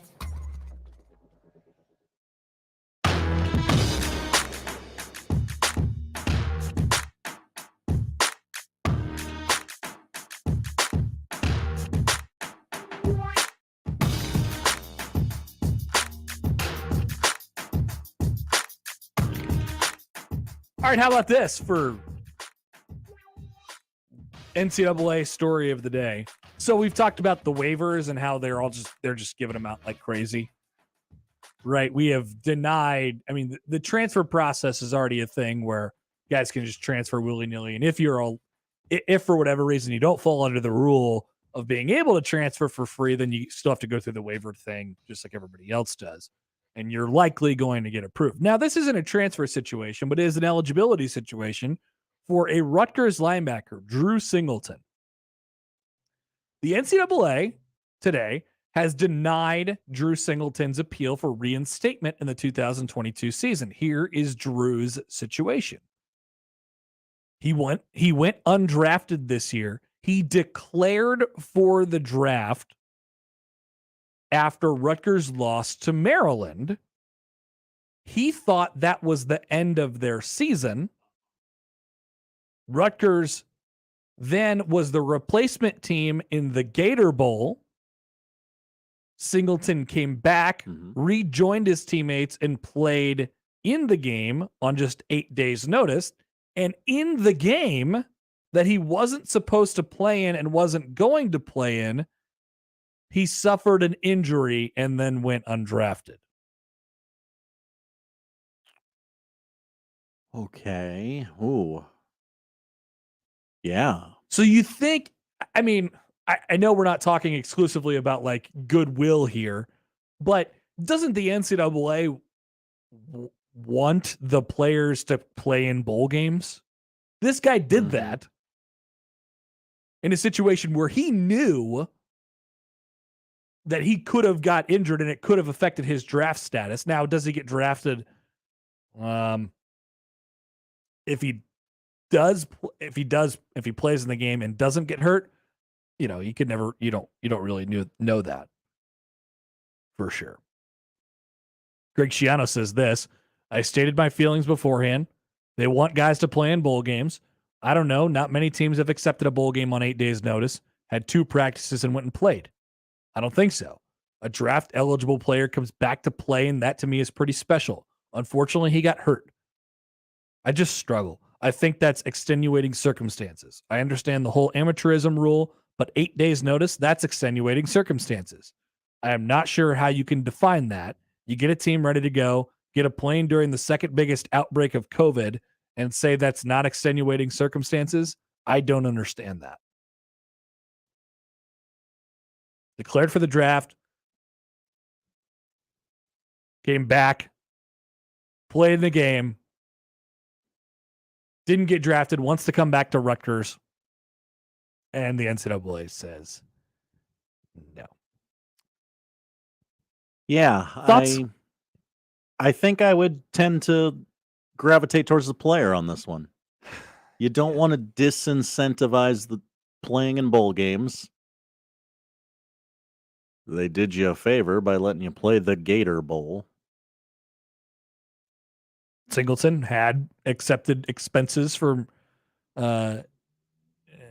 his agent for training purposes. They were all paid back as he tried to get eligible again and play at Rutgers this year, to play another year of football. After all that unexpected stuff happened at the end of last season, the NCAA still come through and they say, no, rules are rules, man.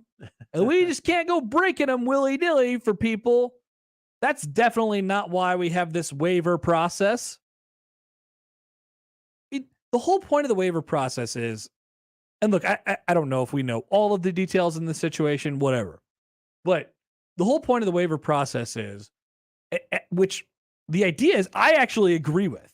The sentiment of the waiver process I agree with, which is, here's why we have this in place. Because not every situation is the same. So we're going to hear the stories. We're going to hear the case from whatever side and whatever other side, if there is one. But we're going to hear the case. And it doesn't have to be a black and white situation. We can make exceptions to our general rules that we don't hold anyway. I love that idea. I think that's a great idea. Mm-hmm. At least as it pertains to eligibility. These guys, it's not black and white all the time. This is a very non-black and white situation, in my opinion. And the NCAA was like, you broke the rule. Sorry. Can't do anything about it. We got enough players here. We're fine. You're gone. Just weird. So Rutgers will be without a 9-game starter from last year. How about this? Just quickly here before we get to a bigger Husker football topic. JoJo Domann, he was written about in his hometown newspaper back in Colorado. He did a football camp. He's doing anything he can to get on an NFL roster. He's working out with obviously the Indianapolis Colts right now. He went as an undrafted free agent. Domann says this: about 2 months ago, I committed myself to long snapping. Not ayahuasca like Aaron Rodgers, long snapping. It's the only position I've never played in a football field in my career, and it's long snapper. Now, here I am as a professional athlete learning the position I've yet to play. His goal is to make the active roster as a special teams player who could provide depth at outside linebacker, but he also knows the value and staying power of long snappers in the NFL. He'll take every advantage he can get. So on the fly, JoJo Domann is attempting to teach himself, with a little bit of help, obviously, long snapping. He's getting lessons from the Colts long snapper, Luke Rhodes. Do you think this is a situation where he saw, like, hey, these guys really don't participate that much on the football team, and this could be a good idea, and if you get really good at it, you could stay in the league for the long time? Or is this more of what we want to think it is, which is like, yeah, this is a really cool way to, prove your value in any way you could possibly. Now, I don't think we're going to see JoJo Doman long snapping a football in an NFL game anytime soon, but who knows? I'd like to think it's the former. Yeah. I mean, just, hey, get in where you fit in and get good at it. You can be a long snapper for 10 years. By the way, this little nugget was dropped in there too. Projected to go anywhere from the 3rd to 5th round after appearing in the NFL Combine, Doman's name was never called. At the end of the 6th round, he had a feeling he wasn't going to be selected and needed to get out of the house. A few friends who gathered for a draft party. Why did this just crash just now? A few friends gathered for a draft party joined him heading over to the club at Flying Horse to play golf and find an escape for his mind. It was there where he learned that the Colts called 5 times in a short span to gauge his interest. With his father's familiarity with the organization, it was a quick decision. Indianapolis wanted a contract as soon as possible, so Doman's mom, Teddy, drove the paperwork to him at the golf course, and he signed his NFL contract while on the 10th hole at Flying Horse. Oh, wow.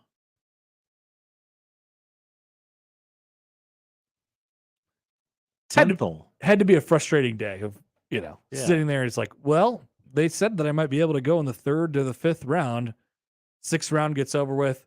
All right, boys, let's get out and play golf. Like, I can't sit here. I'm going to absolutely kill myself. We got to get out of this house. We got to go somewhere. Sorry, guys. Draft party's over. It was a good call. It was a good call because his name didn't ever get called. Oh, by the way, on the other side, how about Samori Toure getting out to a hot start in Green Bay? Making his first Lambeau leap. Yeah.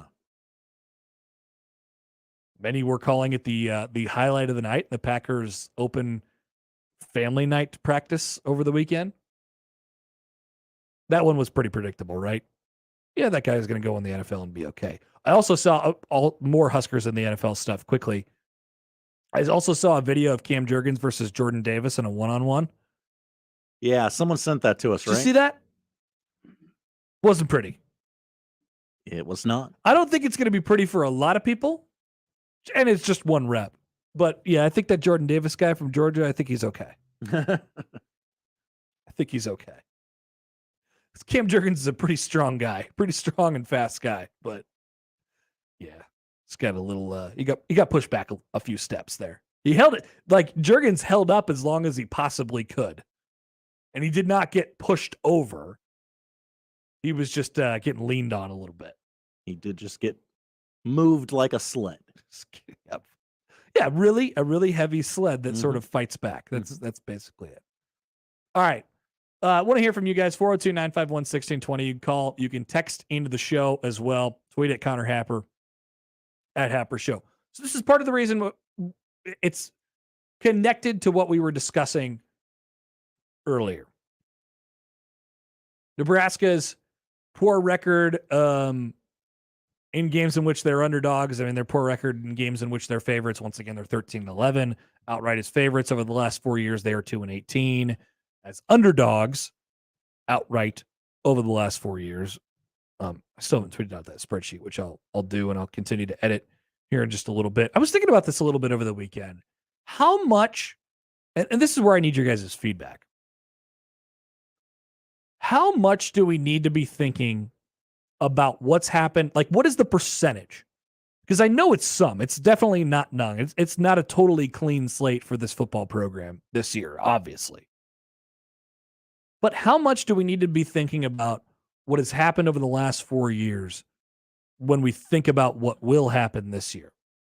It started because I was thinking about all the new players and coaches that Nebraska has. And I think a part of the reason, a part of Nebraska's failures over the last couple of years has been the fact that I think the players, and really last year, this played out quite a bit. I think the players carried a lot of the weight around with them. A lot of the weight of the program, but a lot of the weight of the losing. And the message just continued to be, we're doing okay. Let's keep doing what we need to do. And eventually it'll turn. It never turns. So you're trying to fight your way out of that hole as much as you possibly can. I think the players sort of carried that with them over the last couple of years. Well, how much do these new players and these new coaches have that weight as well? And I also started thinking about it on Friday when I listened to Scott Frost talk. I mentioned a couple of weeks ago, back to opening statement gate, when Frost talked at Big Ten Media Days, I thought that it felt like to me that he was carrying some of the last few years around with him. And there was like a frustration there in a little bit of a way, but it was also, the newness of the situation, and then some of it obviously, kind of not wanting to be at Big Ten Media Days. I thought Friday, we got to play at both sides here. If we're gonna complain about the body language from Big Ten Media Days, we also got to say it when it's pretty good too. I thought Friday, and really every time we've heard Frost talk since, he was really comfortable, and he was definitive. He was definitive that it's Casey Thompson's job to lose right now. He was definitive in that it's Mark Whipple's offense right now. I felt like anytime we've heard him talk about that in the past, it's been more of, yeah, I think that's the case, but here's a little window, here's a little space where it might not be. I thought he was definitive in a couple important areas on Friday. That was good. I thought he looked comfortable. And that's the projection I think that you want to see. So I think you put statement gate in the past a little bit, and it moves on. And the fact of the matter is, and this is what got me started to think about it, like a lot of this team is new. The head coach is not new. Which one rubs off on which? Is it what this program has been through the last couple of years and what they have to play for this year? And this is where you could get convinced that the weight will rub off on players a little bit, right? Because they know, and we've heard it repeated a couple times, they know they're fighting for their coach's job. How do you manage that from a mental perspective? That's tough. On the other hand, it's new, it's different. It feels a little bit more fresh. This is the path to Nebraska having a successful team, in my opinion, for this year, because it is all new. And they don't carry some of the things that has happened to Nebraska that you can expect, whether it's from a football perspective or whether it's from a mental perspective over the last couple of years. Does that rub off on the coach? Now, is there a way to sort of forget the fact that, you're fighting for your life out there? Maybe, maybe not. Is there more freshness than there is stink? Or is there more stink than there is freshness at this point? And I hate to sort of boil it down to two words and two different things. But whatever that percentage ends up being is a really important mark, I think, for this team and ultimately their success. And that is yet another reason why, and we got some calls about this on Thursday, I know, but that is yet another reason why game one is so important, because we just don't know yet. We just don't know. We can like everything what we hear. I'll repeat this, for the 1,000th time. I love everything they did this offseason as far as the coaches they hired and what they're trying to sort of implement right now. I think they have given themselves the opportunity to win games this year. But the fact of the matter is, we just won't know until that first game. And that will dictate what happens next from a mentality standpoint. Because if you lose game one, the walls start to close in a little bit on you. If you win game 1, you feel more free. If you win game 2, you feel more free. If you win game 3, you feel more free. There's just a freshness about all of that. And maybe the leadership in that locker room, they're not talking about what's happened over the last 4 years. And maybe there's just enough new that we can't think about at all what has happened last year, the year before, and it has to be this team right now. That's your path. It's a question that I can't answer, but that I would love to hear other people, take a crack at. For me right now, I think it does, it feels fresher than I expected it to.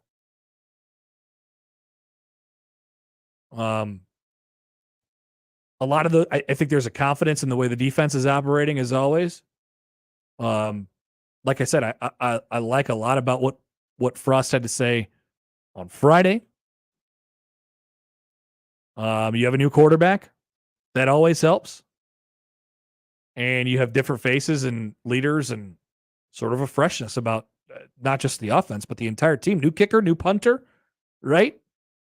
The kicker and the punter have been the face for a lot of Nebraska's struggles over the last couple of years. Those guys are new. I don't know if they've seen the highlight of, missed field goals and punts that went a couple yards. I don't know if Trey Palmer or Anthony Grant have seen the highlight of Cam Taylor-Britt catching the punt at the 2-yard line and throwing it forward. So how much does that actually exist? That's sort of the question. Let's take a phone call here. We got Mike on the line. Random Mike, thanks for checking in again. What's going on? Hey, I want to, first of all, apologize to you, both of you guys, for my last call to you. Even I agree, in hindsight, it was too random. No apology necessary, Mike. Yeah, no, disagree. No apology. No, I mean, getting off on, what was it, the two Australian actors in LA Confidence. I mean, even how the hell did that happen? Well, I could. It was just the quickness. It's not bad. It was just the way you went from we were talking about football to talking about LA Confidential that quickly. It was so shocking. Exactly. And even I'm kind of shocked. What the hell happened? But I told you, you get older at some point, you get even more random, which, can be good.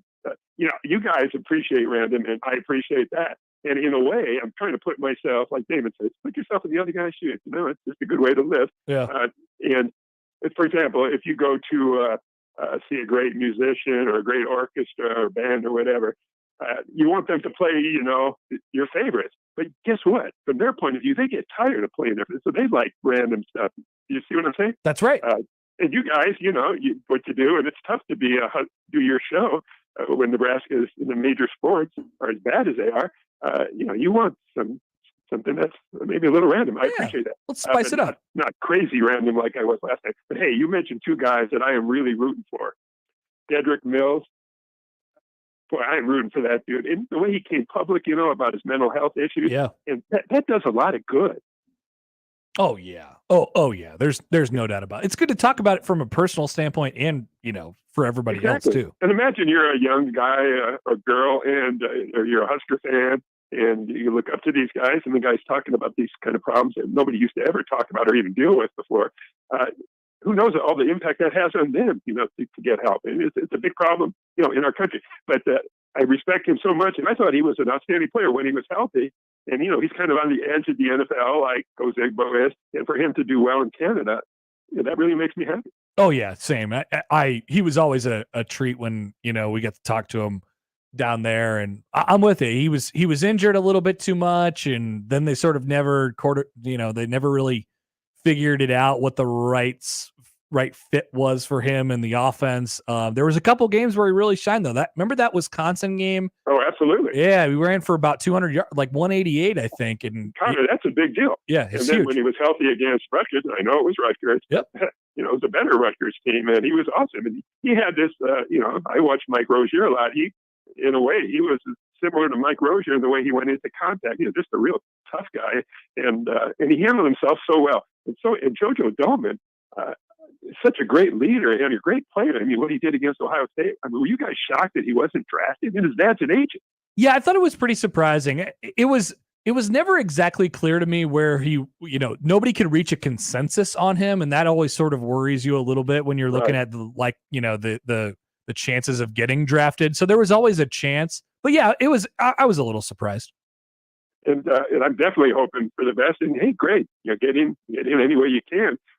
And Austin Allen, I was shocked he wasn't drafted. And he's another quality person and a really outstanding player. I think they like it. All those guys, Mike, are like, they've caught on pretty well. It seems like in camp so far. You would hope so, because they're for real and they're just quality people. And you guys watched the Hall of Fame over the weekend, didn't you? Yeah, I caught a little bit of it. I didn't watch it that much. But every speaker, and they all just seem like quality people. Yeah. In Vermeil, he had so many people coming from across the country to watch him. He's just a great. And they say he's a great person. He was a real tough coach. And let me tell you that guy, who was the guy from the Patriots? The great D lineman. Who are we talking about here? I'm not sure, Mike. Okay, but he gave such a fantastic speech, and you couldn't tell if he memorized it or was reading it. And Brian Young was a huge part. But they were all quality people. It's just you weren't getting depressed about all the people that were really bad guys. So these just seem like good guys. But yeah, I'm rooting for these Huskers that we've had that have been such great leaders, even though the team's been lousy. So I'm definitely pulling for them. Yep, there's been some guys. Thanks, Mike. You bet. I think he was talking about Richard Seymour. Yeah. No, there's something to that. People that, want to, I mean, I think part of Nebraska's sort of issue is that they've maybe, there hasn't been enough of those guys and they've sort of put too much on them when, it's the lack of what else there is on the team. But yeah, Mike's right. Those guys are good guys. And, I'm sort of disappointed that Adrian Martinez's career here at Nebraska didn't turn out a little bit differently, because I think he was sort of one of those guys. I wouldn't categorize him as the best or most willing leader in the world, but he took a lot of that on his shoulders, and I don't think it was really ever comfortable for him. So I think at K-State he could be a voice without being the voice, and that should help him out. A lot there, and no apologies necessary. Let's get random, right? Are we in support of this? Yeah, we can handle it. We're fine. We get an email in on the stink or the freshness of the stink. Is that what this segment's going to be called? The freshness of the stink?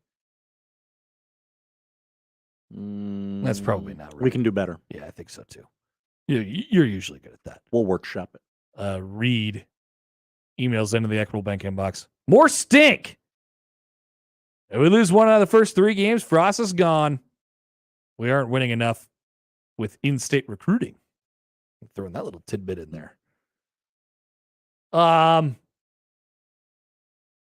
With this team in particular, though, I don't disagree completely that, things look, a bit odd if Nebraska doesn't win all of their first 3 games. I've talked about that quite a bit and backed myself into a corner. But I believe it. I think that's the truth. I just think you can string a couple together here, and then you can get rolling. It's part of the great mystery of this season. But some of it is, in order to give them a chance to do that, you might have to, not include some of the factors that you would have had to include in the previous years when talking about these teams. What stays and what goes when you still have the same head coach, but you have a very different staff and very different leadership and players? We'll see. All right, Steve Merrick, Inside Nebraska. He makes his debut on this show, I think probably on the station next. Getting out of practice today. We'll hear a little bit of what he thought about the defense. I'll ask him about the stink. All right, I shouldn't have said it that way. Hell of a sentence. Next here on 1620 The Zone. I'm a fabulous driver. The Connor Happer Show. I'm one of the best friends you could ever have in your life. On 1620 The Zone. I hate you. Previously on Unsportsmanlike Conduct. And this is, again, conditional, but if Nebraska's on a roll, then all of a sudden this game moves way up. Purdue, I think, is a legitimate division contender, even though not a lot of people are picking them. But the history, too. Jeff Brom has kind of had Scott Frost's number. I get it. There's still this mental block about it. Oh, it's only Purdue. Well, it's not only Purdue. Purdue has been really good against Nebraska. Unsportsmanlike Conduct with John Bishop and Josh Peterson. Weekdays 2 to 6 on 1620 The Zone. Your Omaha area forecast from the Godfather's Pizza Weather Center and KETV Newswatch 7 on 1620 The Zone. Plenty of sunshine for your Monday afternoon and feeling fantastic. High this afternoon in Omaha of 82 degrees. Low humidity, but just a little bit breezy with northerly winds up to 15 miles an hour. Expect clear skies tonight, giving way to cool temperatures. Overnight lows into the upper 50s and lower 60s. I'm meteorologist Caitlin Harvey with KETV Newswatch 7. Hey everyone, Josh Peterson here for my friends at Miracle Hill Golf and Tennis. If you have played golf this summer and you haven't been that happy with your game, Mike Sautter, their director of instruction, he can help you out. Give Miracle Hill Golf a call today at 402-498-0220. Book lessons or book a round of golf, whether it's a quick 9 after work, a full 18 on the weekend, the Top Tracer building, you can get your golf game right. 402-498-0220, Miracle Hill Golf and Tennis. When it comes to cement fiber siding, you want durability, hail and chip resistance, and beauty. You want James Hardy cement fiber siding. Carp's Complete Home Exteriors is an elite preferred James Hardy contractor. Call Carp's today or visit carpsomaha.com. The Omaha Farmers Market is offering the city's largest and best selection of farm fresh, locally grown produce May 7th through October 16th. Open rain or shine in the Old Market every Saturday from 8 a.m. to 12:30 p.m. and in Exarban Village every Sunday from 9 a.m. to 1 p.m. To keep up with what's in season, visit omahasfarmersmarket.org and follow us on Facebook and Instagram. Presented by University of Nebraska Omaha, Methodist Health System, and KETV Channel 7. Give your business a whole host of options with Host Coffee. The most impressive selection of office coffee, water options, healthy food options, and vending technologies. Host Coffee, serving you since 72. Imagine everything you need in one place, all within reach at your fingertips. Welcome to your Appy Place, the all-new Staples Connect app, where you can save money with just a tap. Exclusive app-only savings and all your rewards in one place. No searching, just saving. Now, download the Staples Connect app and get $10 off your next $50 in-store purchase. Download the Staples Connect app today and find your Appy Place. Offer ends 12/31, in-store only. See app for full offer details. I always wanted to learn Spanish, but I never thought I'd have the time. Then I discovered Babbel. Babbel's lessons are fun. They only take like 10 or 15 minutes, and in 3 weeks, presto, you're speaking another language. Like magic. I love that Babbel's lessons aren't just robots talking. They're voiced by native speakers, so you get the pronunciation just right. And they're designed by real language teachers, so you learn how to have real-world conversations, things you'll actually use. 3 weeks. It's incredible. After 3 weeks, I'm on vacation in Paris, having a conversation in French. There's all kinds of ways to learn. Use Babbel's podcasts or games or videos. You can even join live classes with a language teacher. If you want to learn a language, there's no faster, easier, better way than Babbel. Babbel. Babbel. Babbel, évidemment. Go to Babbel.com to try for free. That's BABBEL.com. Babbel.com. Equitable Bank. We take banking personally. EquitableOnline.com.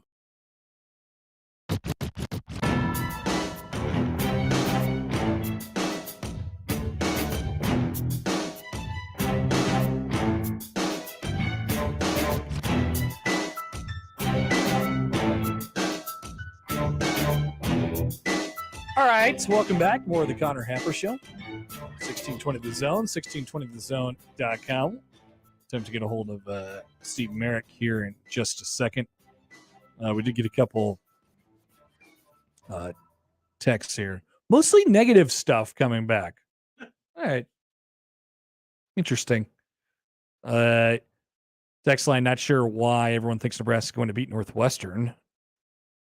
And why losing to them is the end of the world. Pat Fitzgerald's teams from year to year are like a roller coaster. Good, bad, good, bad.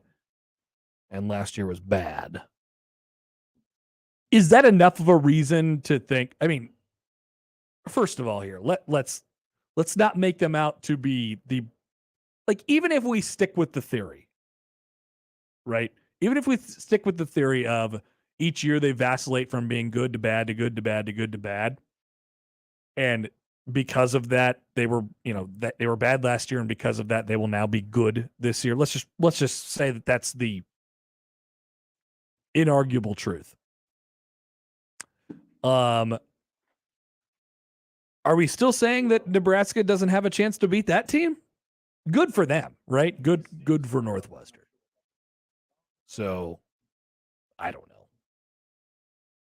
I guess I would say that it's the end of the world because of not in and of itself losing to Northwestern is the worst thing, but it's for what it sort of means for the rest of the season. Once again, starting 3-0 feels really, really important here, and it's a lot because of the mental perspective, sort of what they've been through over the last couple of years. We'll talk about how much that matters, and we'll do so and more with Steve Merrick of Inside Nebraska, who joins the show now for the first time. Hello, Steve. How are you?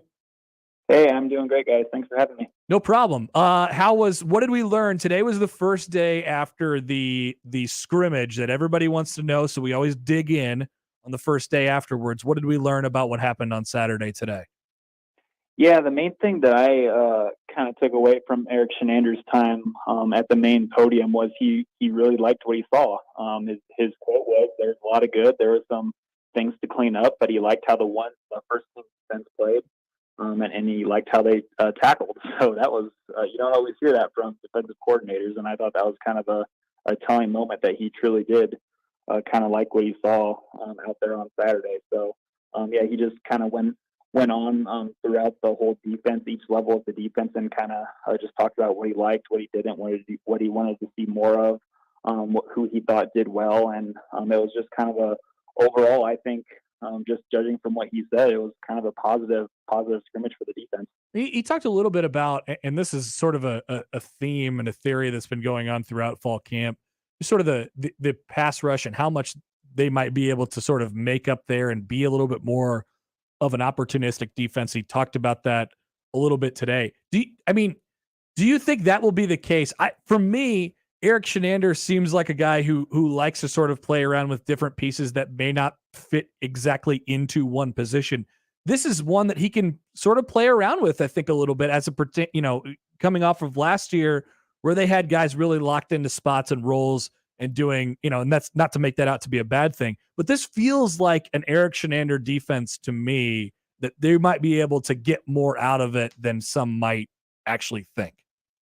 Yeah, I think that's a great point. And when you look at kind of when you look at the addition of O'Shawn Mathis from TCU, it's just kind of like a tool that may allow him, to do what you said, just kind of use the Garrett Nelsons, the Caleb Tanners, out there at the same time to give that kind of three-headed monster look. But also, I mean, I don't know, are we going to see guys like Jamari Butler out there? Are we going to see guys like Blaze Gunnerson out there getting game reps? I don't know. It's kind of fun to think about, and I'm kind of wondering, when Eric Shenander is laying in bed at night, is he thinking about just different fun ways to get these guys on the field at the same time on passing downs? I mean, I know I do sometimes, but right. It's a fun discussion to have. And I think one interesting thing that Shenander said today was he was using O'Shawn Mathis has been really kind of moving into kind of transitioning into more of a true defensive end, kind of hand in the ground look, which, if you watch his highlights from TCU, if you go through the game film, he played off the ball a lot over at TCU in kind of a 2-point stance and was used as a rush in right there. But right now it seems like he's kind of doing a little bit of everything, and that true defensive end look with a hand in the ground that might allow another edge rusher like a Caleb Tanner or a Blaze Gunnerson or Jamari Butler to be on the field at the same time. So that's going to be really fun to watch. But at the end of the day, we just it's important to remember that for Shenander, in my opinion, to have all those pass rushing pieces on the defense at the same time, you got to stop the run. You have to, and a lot of that is going to kind of depend on the interior defensive linemen and the linebackers and how well they stack up against the opposing Big Ten rush offenses that I think are going to come right at them this year. I don't think there's any doubt when you look at Nebraska on the defensive side of the ball. I mean, that's where you're looking. I mean, there is. When Devin Drew gets here, does that make the picture feel a little bit better, or is it still going to be one where we're pretty much watching closely all the way through? Yeah, that's a great point. With Devin Drew, he's not here yet, and everybody kind of just has a little different answer on like when he might show up. But it's, in my opinion, I think it's just going to take some time for him to get acclimated into the program, to learn the defensive playbook, to understand what he needs to do. To learn the new lingo that they're using. I think it's going to take some time, and that's understandable for somebody who's not even here yet. So I don't, me personally, I don't know if I expect too much, like maybe in the Northwestern game from Devin Drew, but once you get later in the season, then and he kind of understands like what's going to be asked of him, what his priorities and responsibilities are going to be here, then I think we're going to see him. But I'd be surprised if we get much of Devin Drew against Northwestern, especially. Hey, Steve, it's fall camp, so that means everybody has some positive things to say about everything. We were just talking about this a little bit, though. The how much to you, and you're there every day, how much do you sense with all the new players and coaches, the feeling of freshness on the team, whether it's talked about or not? But I was just sort of thinking about the weight that the last 4 years has sort of carried and how I've sort of heard that come out of Scott Frost a little bit. I wonder how much it's talked about or thought about with these new guys who may not know much about what they've done over the last couple of years. They're just here to do a job.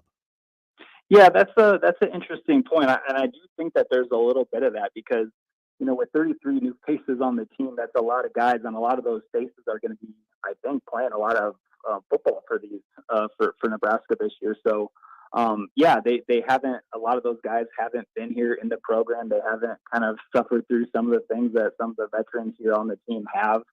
They haven't kind of lived through some of the ups and downs that they've experienced here. So like when a guy like Casey Thompson comes in, and a guy like O'Shawn Mathis, these guys have had success at their previous stops, and they might not be like, I don't know, like bunkered down from all the previous stuff that has happened at Nebraska. Just, I mean, they weren't here last year, and that might be a good thing because they're not thinking about last year, and they didn't have to live and play through, losing every game by at least one score. So, I definitely think that there's kind of an energy right now, and you're right, it is fall camp. There's a lot of positivity going on.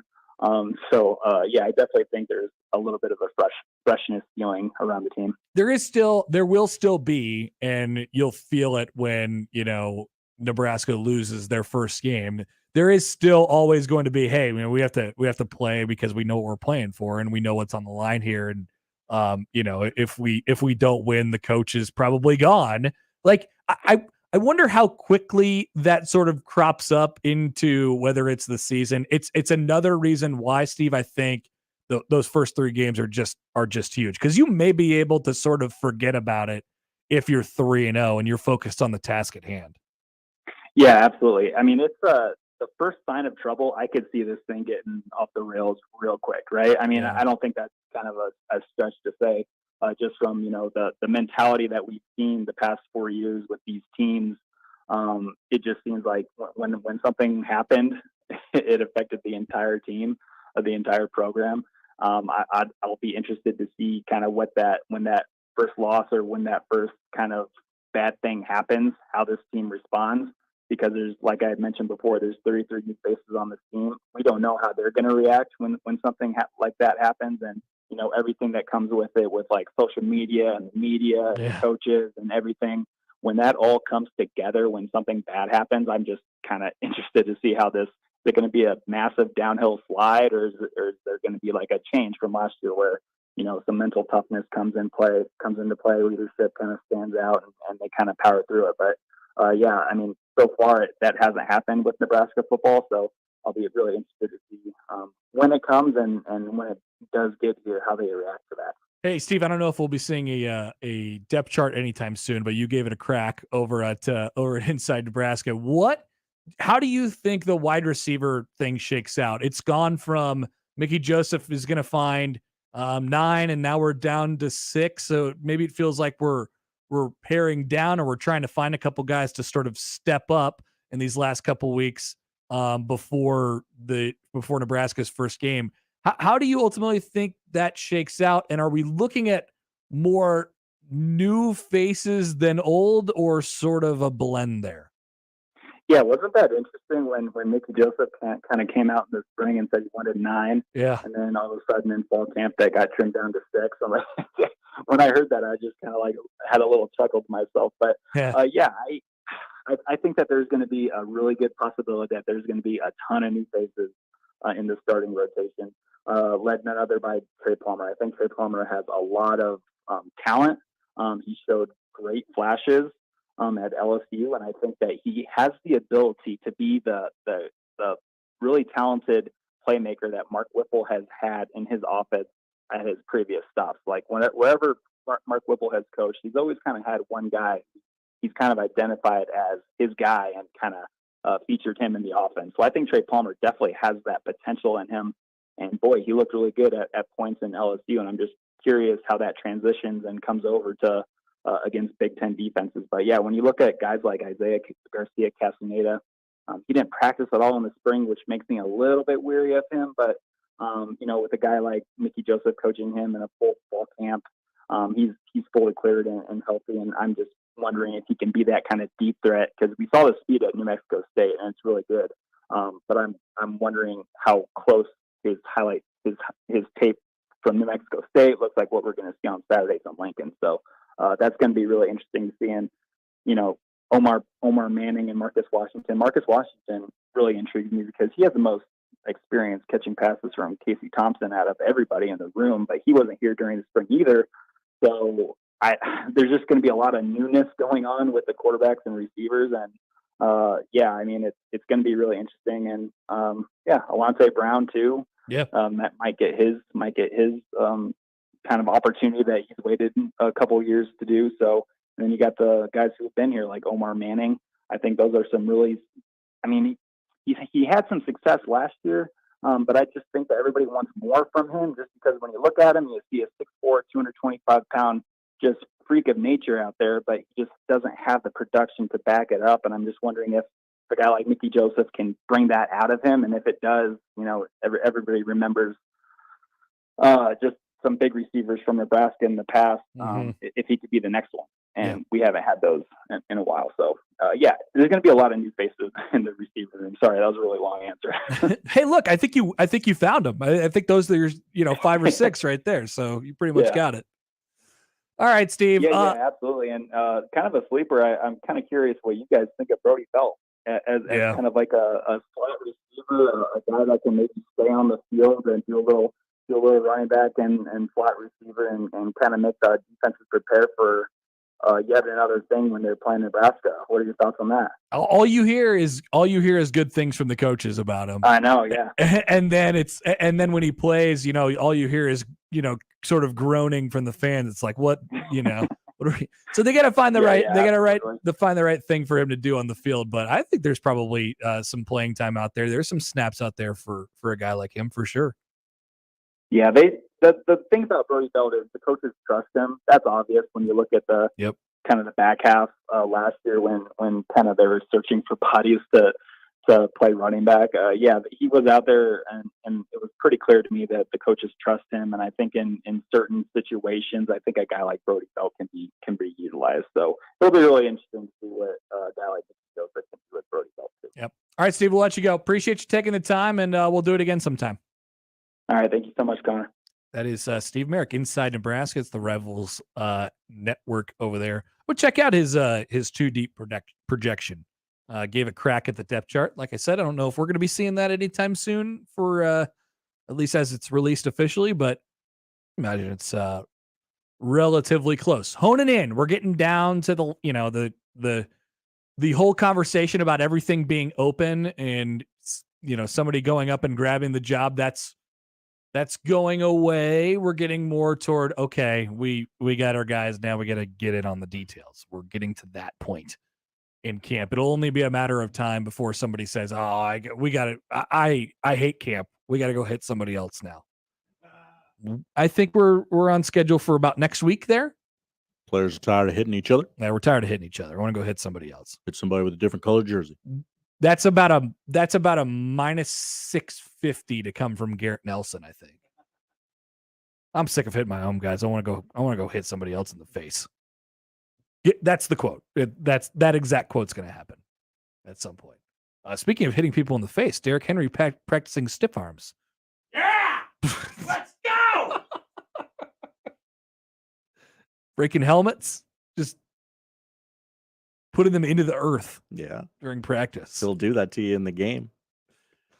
He has made some people look like Ndamukong Suh made Colt McCoy look in the 2009 Big 12 championship game.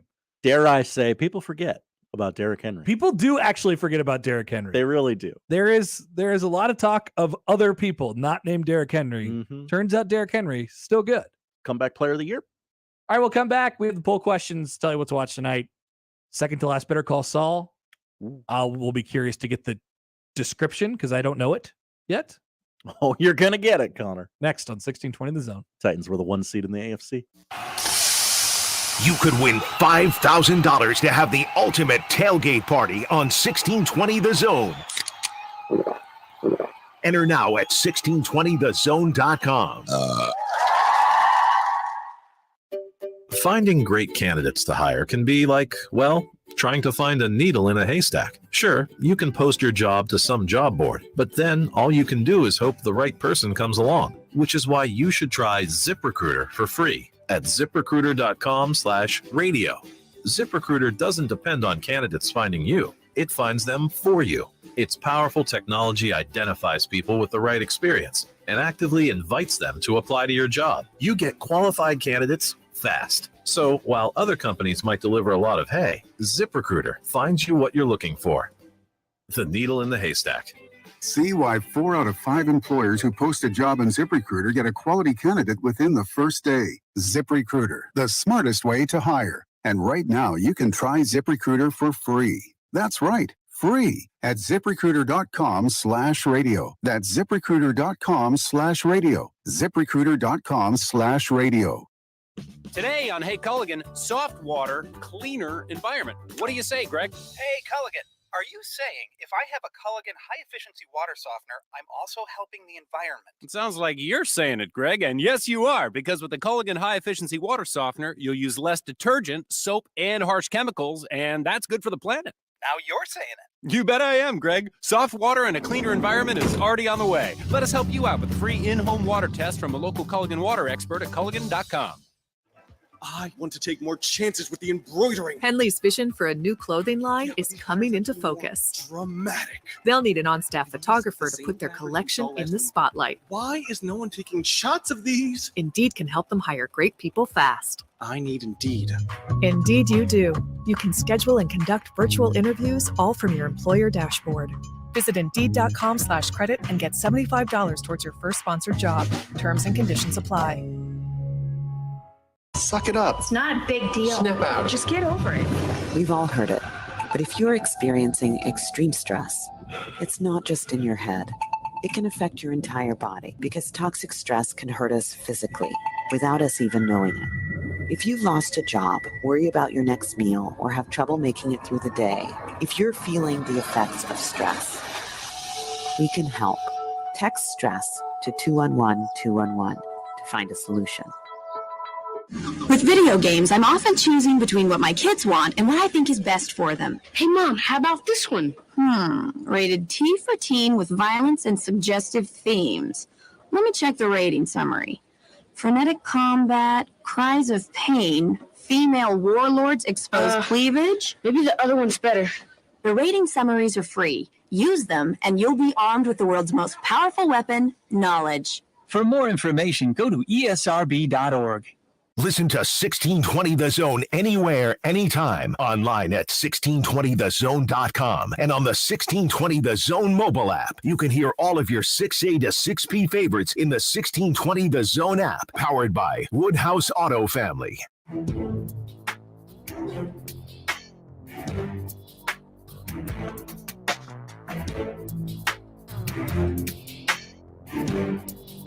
right, a couple more minutes. Let's go through these poll questions. You got thoughts. Make your voice heard, as Josh says in the graphic. Better movie, Rocky 3 or Rocky 4? I'm going with Rocky 4. More Same. American, that's for sure. Mm-hmm. 75.5% say Rocky 4. Ooh, not as close as I thought it would be. Not as close as you thought it would be. Right. I definitely thought Rocky 4 would win. Better movie, Step Up or Step Up to the Streets. I never saw either of them, but I will have to vote because I have to see the results. Step Up. 85% say Step Up. Yeah. Better movie, Pitch Perfect or Bridesmaids? This is actually a good question. The answer is Bridesmaids, but Pitch Perfect is good too. The answer is Bridesmaids. Bridesmaids is a classic. It was nominated for an Oscar. Yeah, it's a good movie. 50-50. Ooh. 50-50. Wow. Between Bridesmaids and Pitch Perfect. Do we need more accountability in the coaches poll? Yes. Yes, we do. You can't vote for Texas and keep your vote. 76% say yes, we do. Sure. If you didn't keep score, can you say that it went well? Mike Sautter? Yeah, I think you can. Golf can be abstract somewhat. I think you can too. I just thought the question was worth asking. If you're playing a couple balls. 69% say yes. Nice. And those are our poll questions today. Josh, what are we watching? We're watching a couple of baseball games, a couple late games tonight, 8:30 MLB Network, Giants, Padres. All of a sudden, a lot of Padres games on TV. What's that about? Interesting. And then 10 minutes after that on ESPN Plus, Pirates, Diamondbacks. Okay. ESPN Plus, huh? Yeah. And then you got a couple of Little League World Series games on. They're going on all day, but your primetime matchups on ESPN. These are the regionals. Yes, these are the regionals. Nothing has been decided yet. Somebody's celebrating. Looks like the blue team's happy. Michigan was playing Ohio right now in an elimination game. I don't know who the blue team was, but they're happy. It was Michigan. No, it was Ohio. Oh. 8-6 is your final. I don't know if they get to go to the World Series or what. No, not yet. Okay. You get another blue blood matchup in the Great Lakes Regional tonight, 6:00 ESPN, Indiana versus Kentucky. There's always a kid in a cast. Why is there always a kid in the cast? You know, like why do kids have casts so much? Their bones are brittle and fragile. I guess. And they're not smart enough to be safe like we are. I knew kids that had a cast and then they got that cast off and then they got another cast. It's like all the time. Why are you hurt all the time? Every day, every year, first year of school, somebody walked in with a cast. It always got to the point where I sort of wanted a cast. Nah, too itchy. No, I never had a cast. And then 8:00 ESPN, the Northwest Regional continues. Washington versus Idaho. Excuse me. 8:00 on Nat Geo, Running Wild with Bear Grylls. Ashton Kutcher's survival skills are tested in the Costa Rican jungle.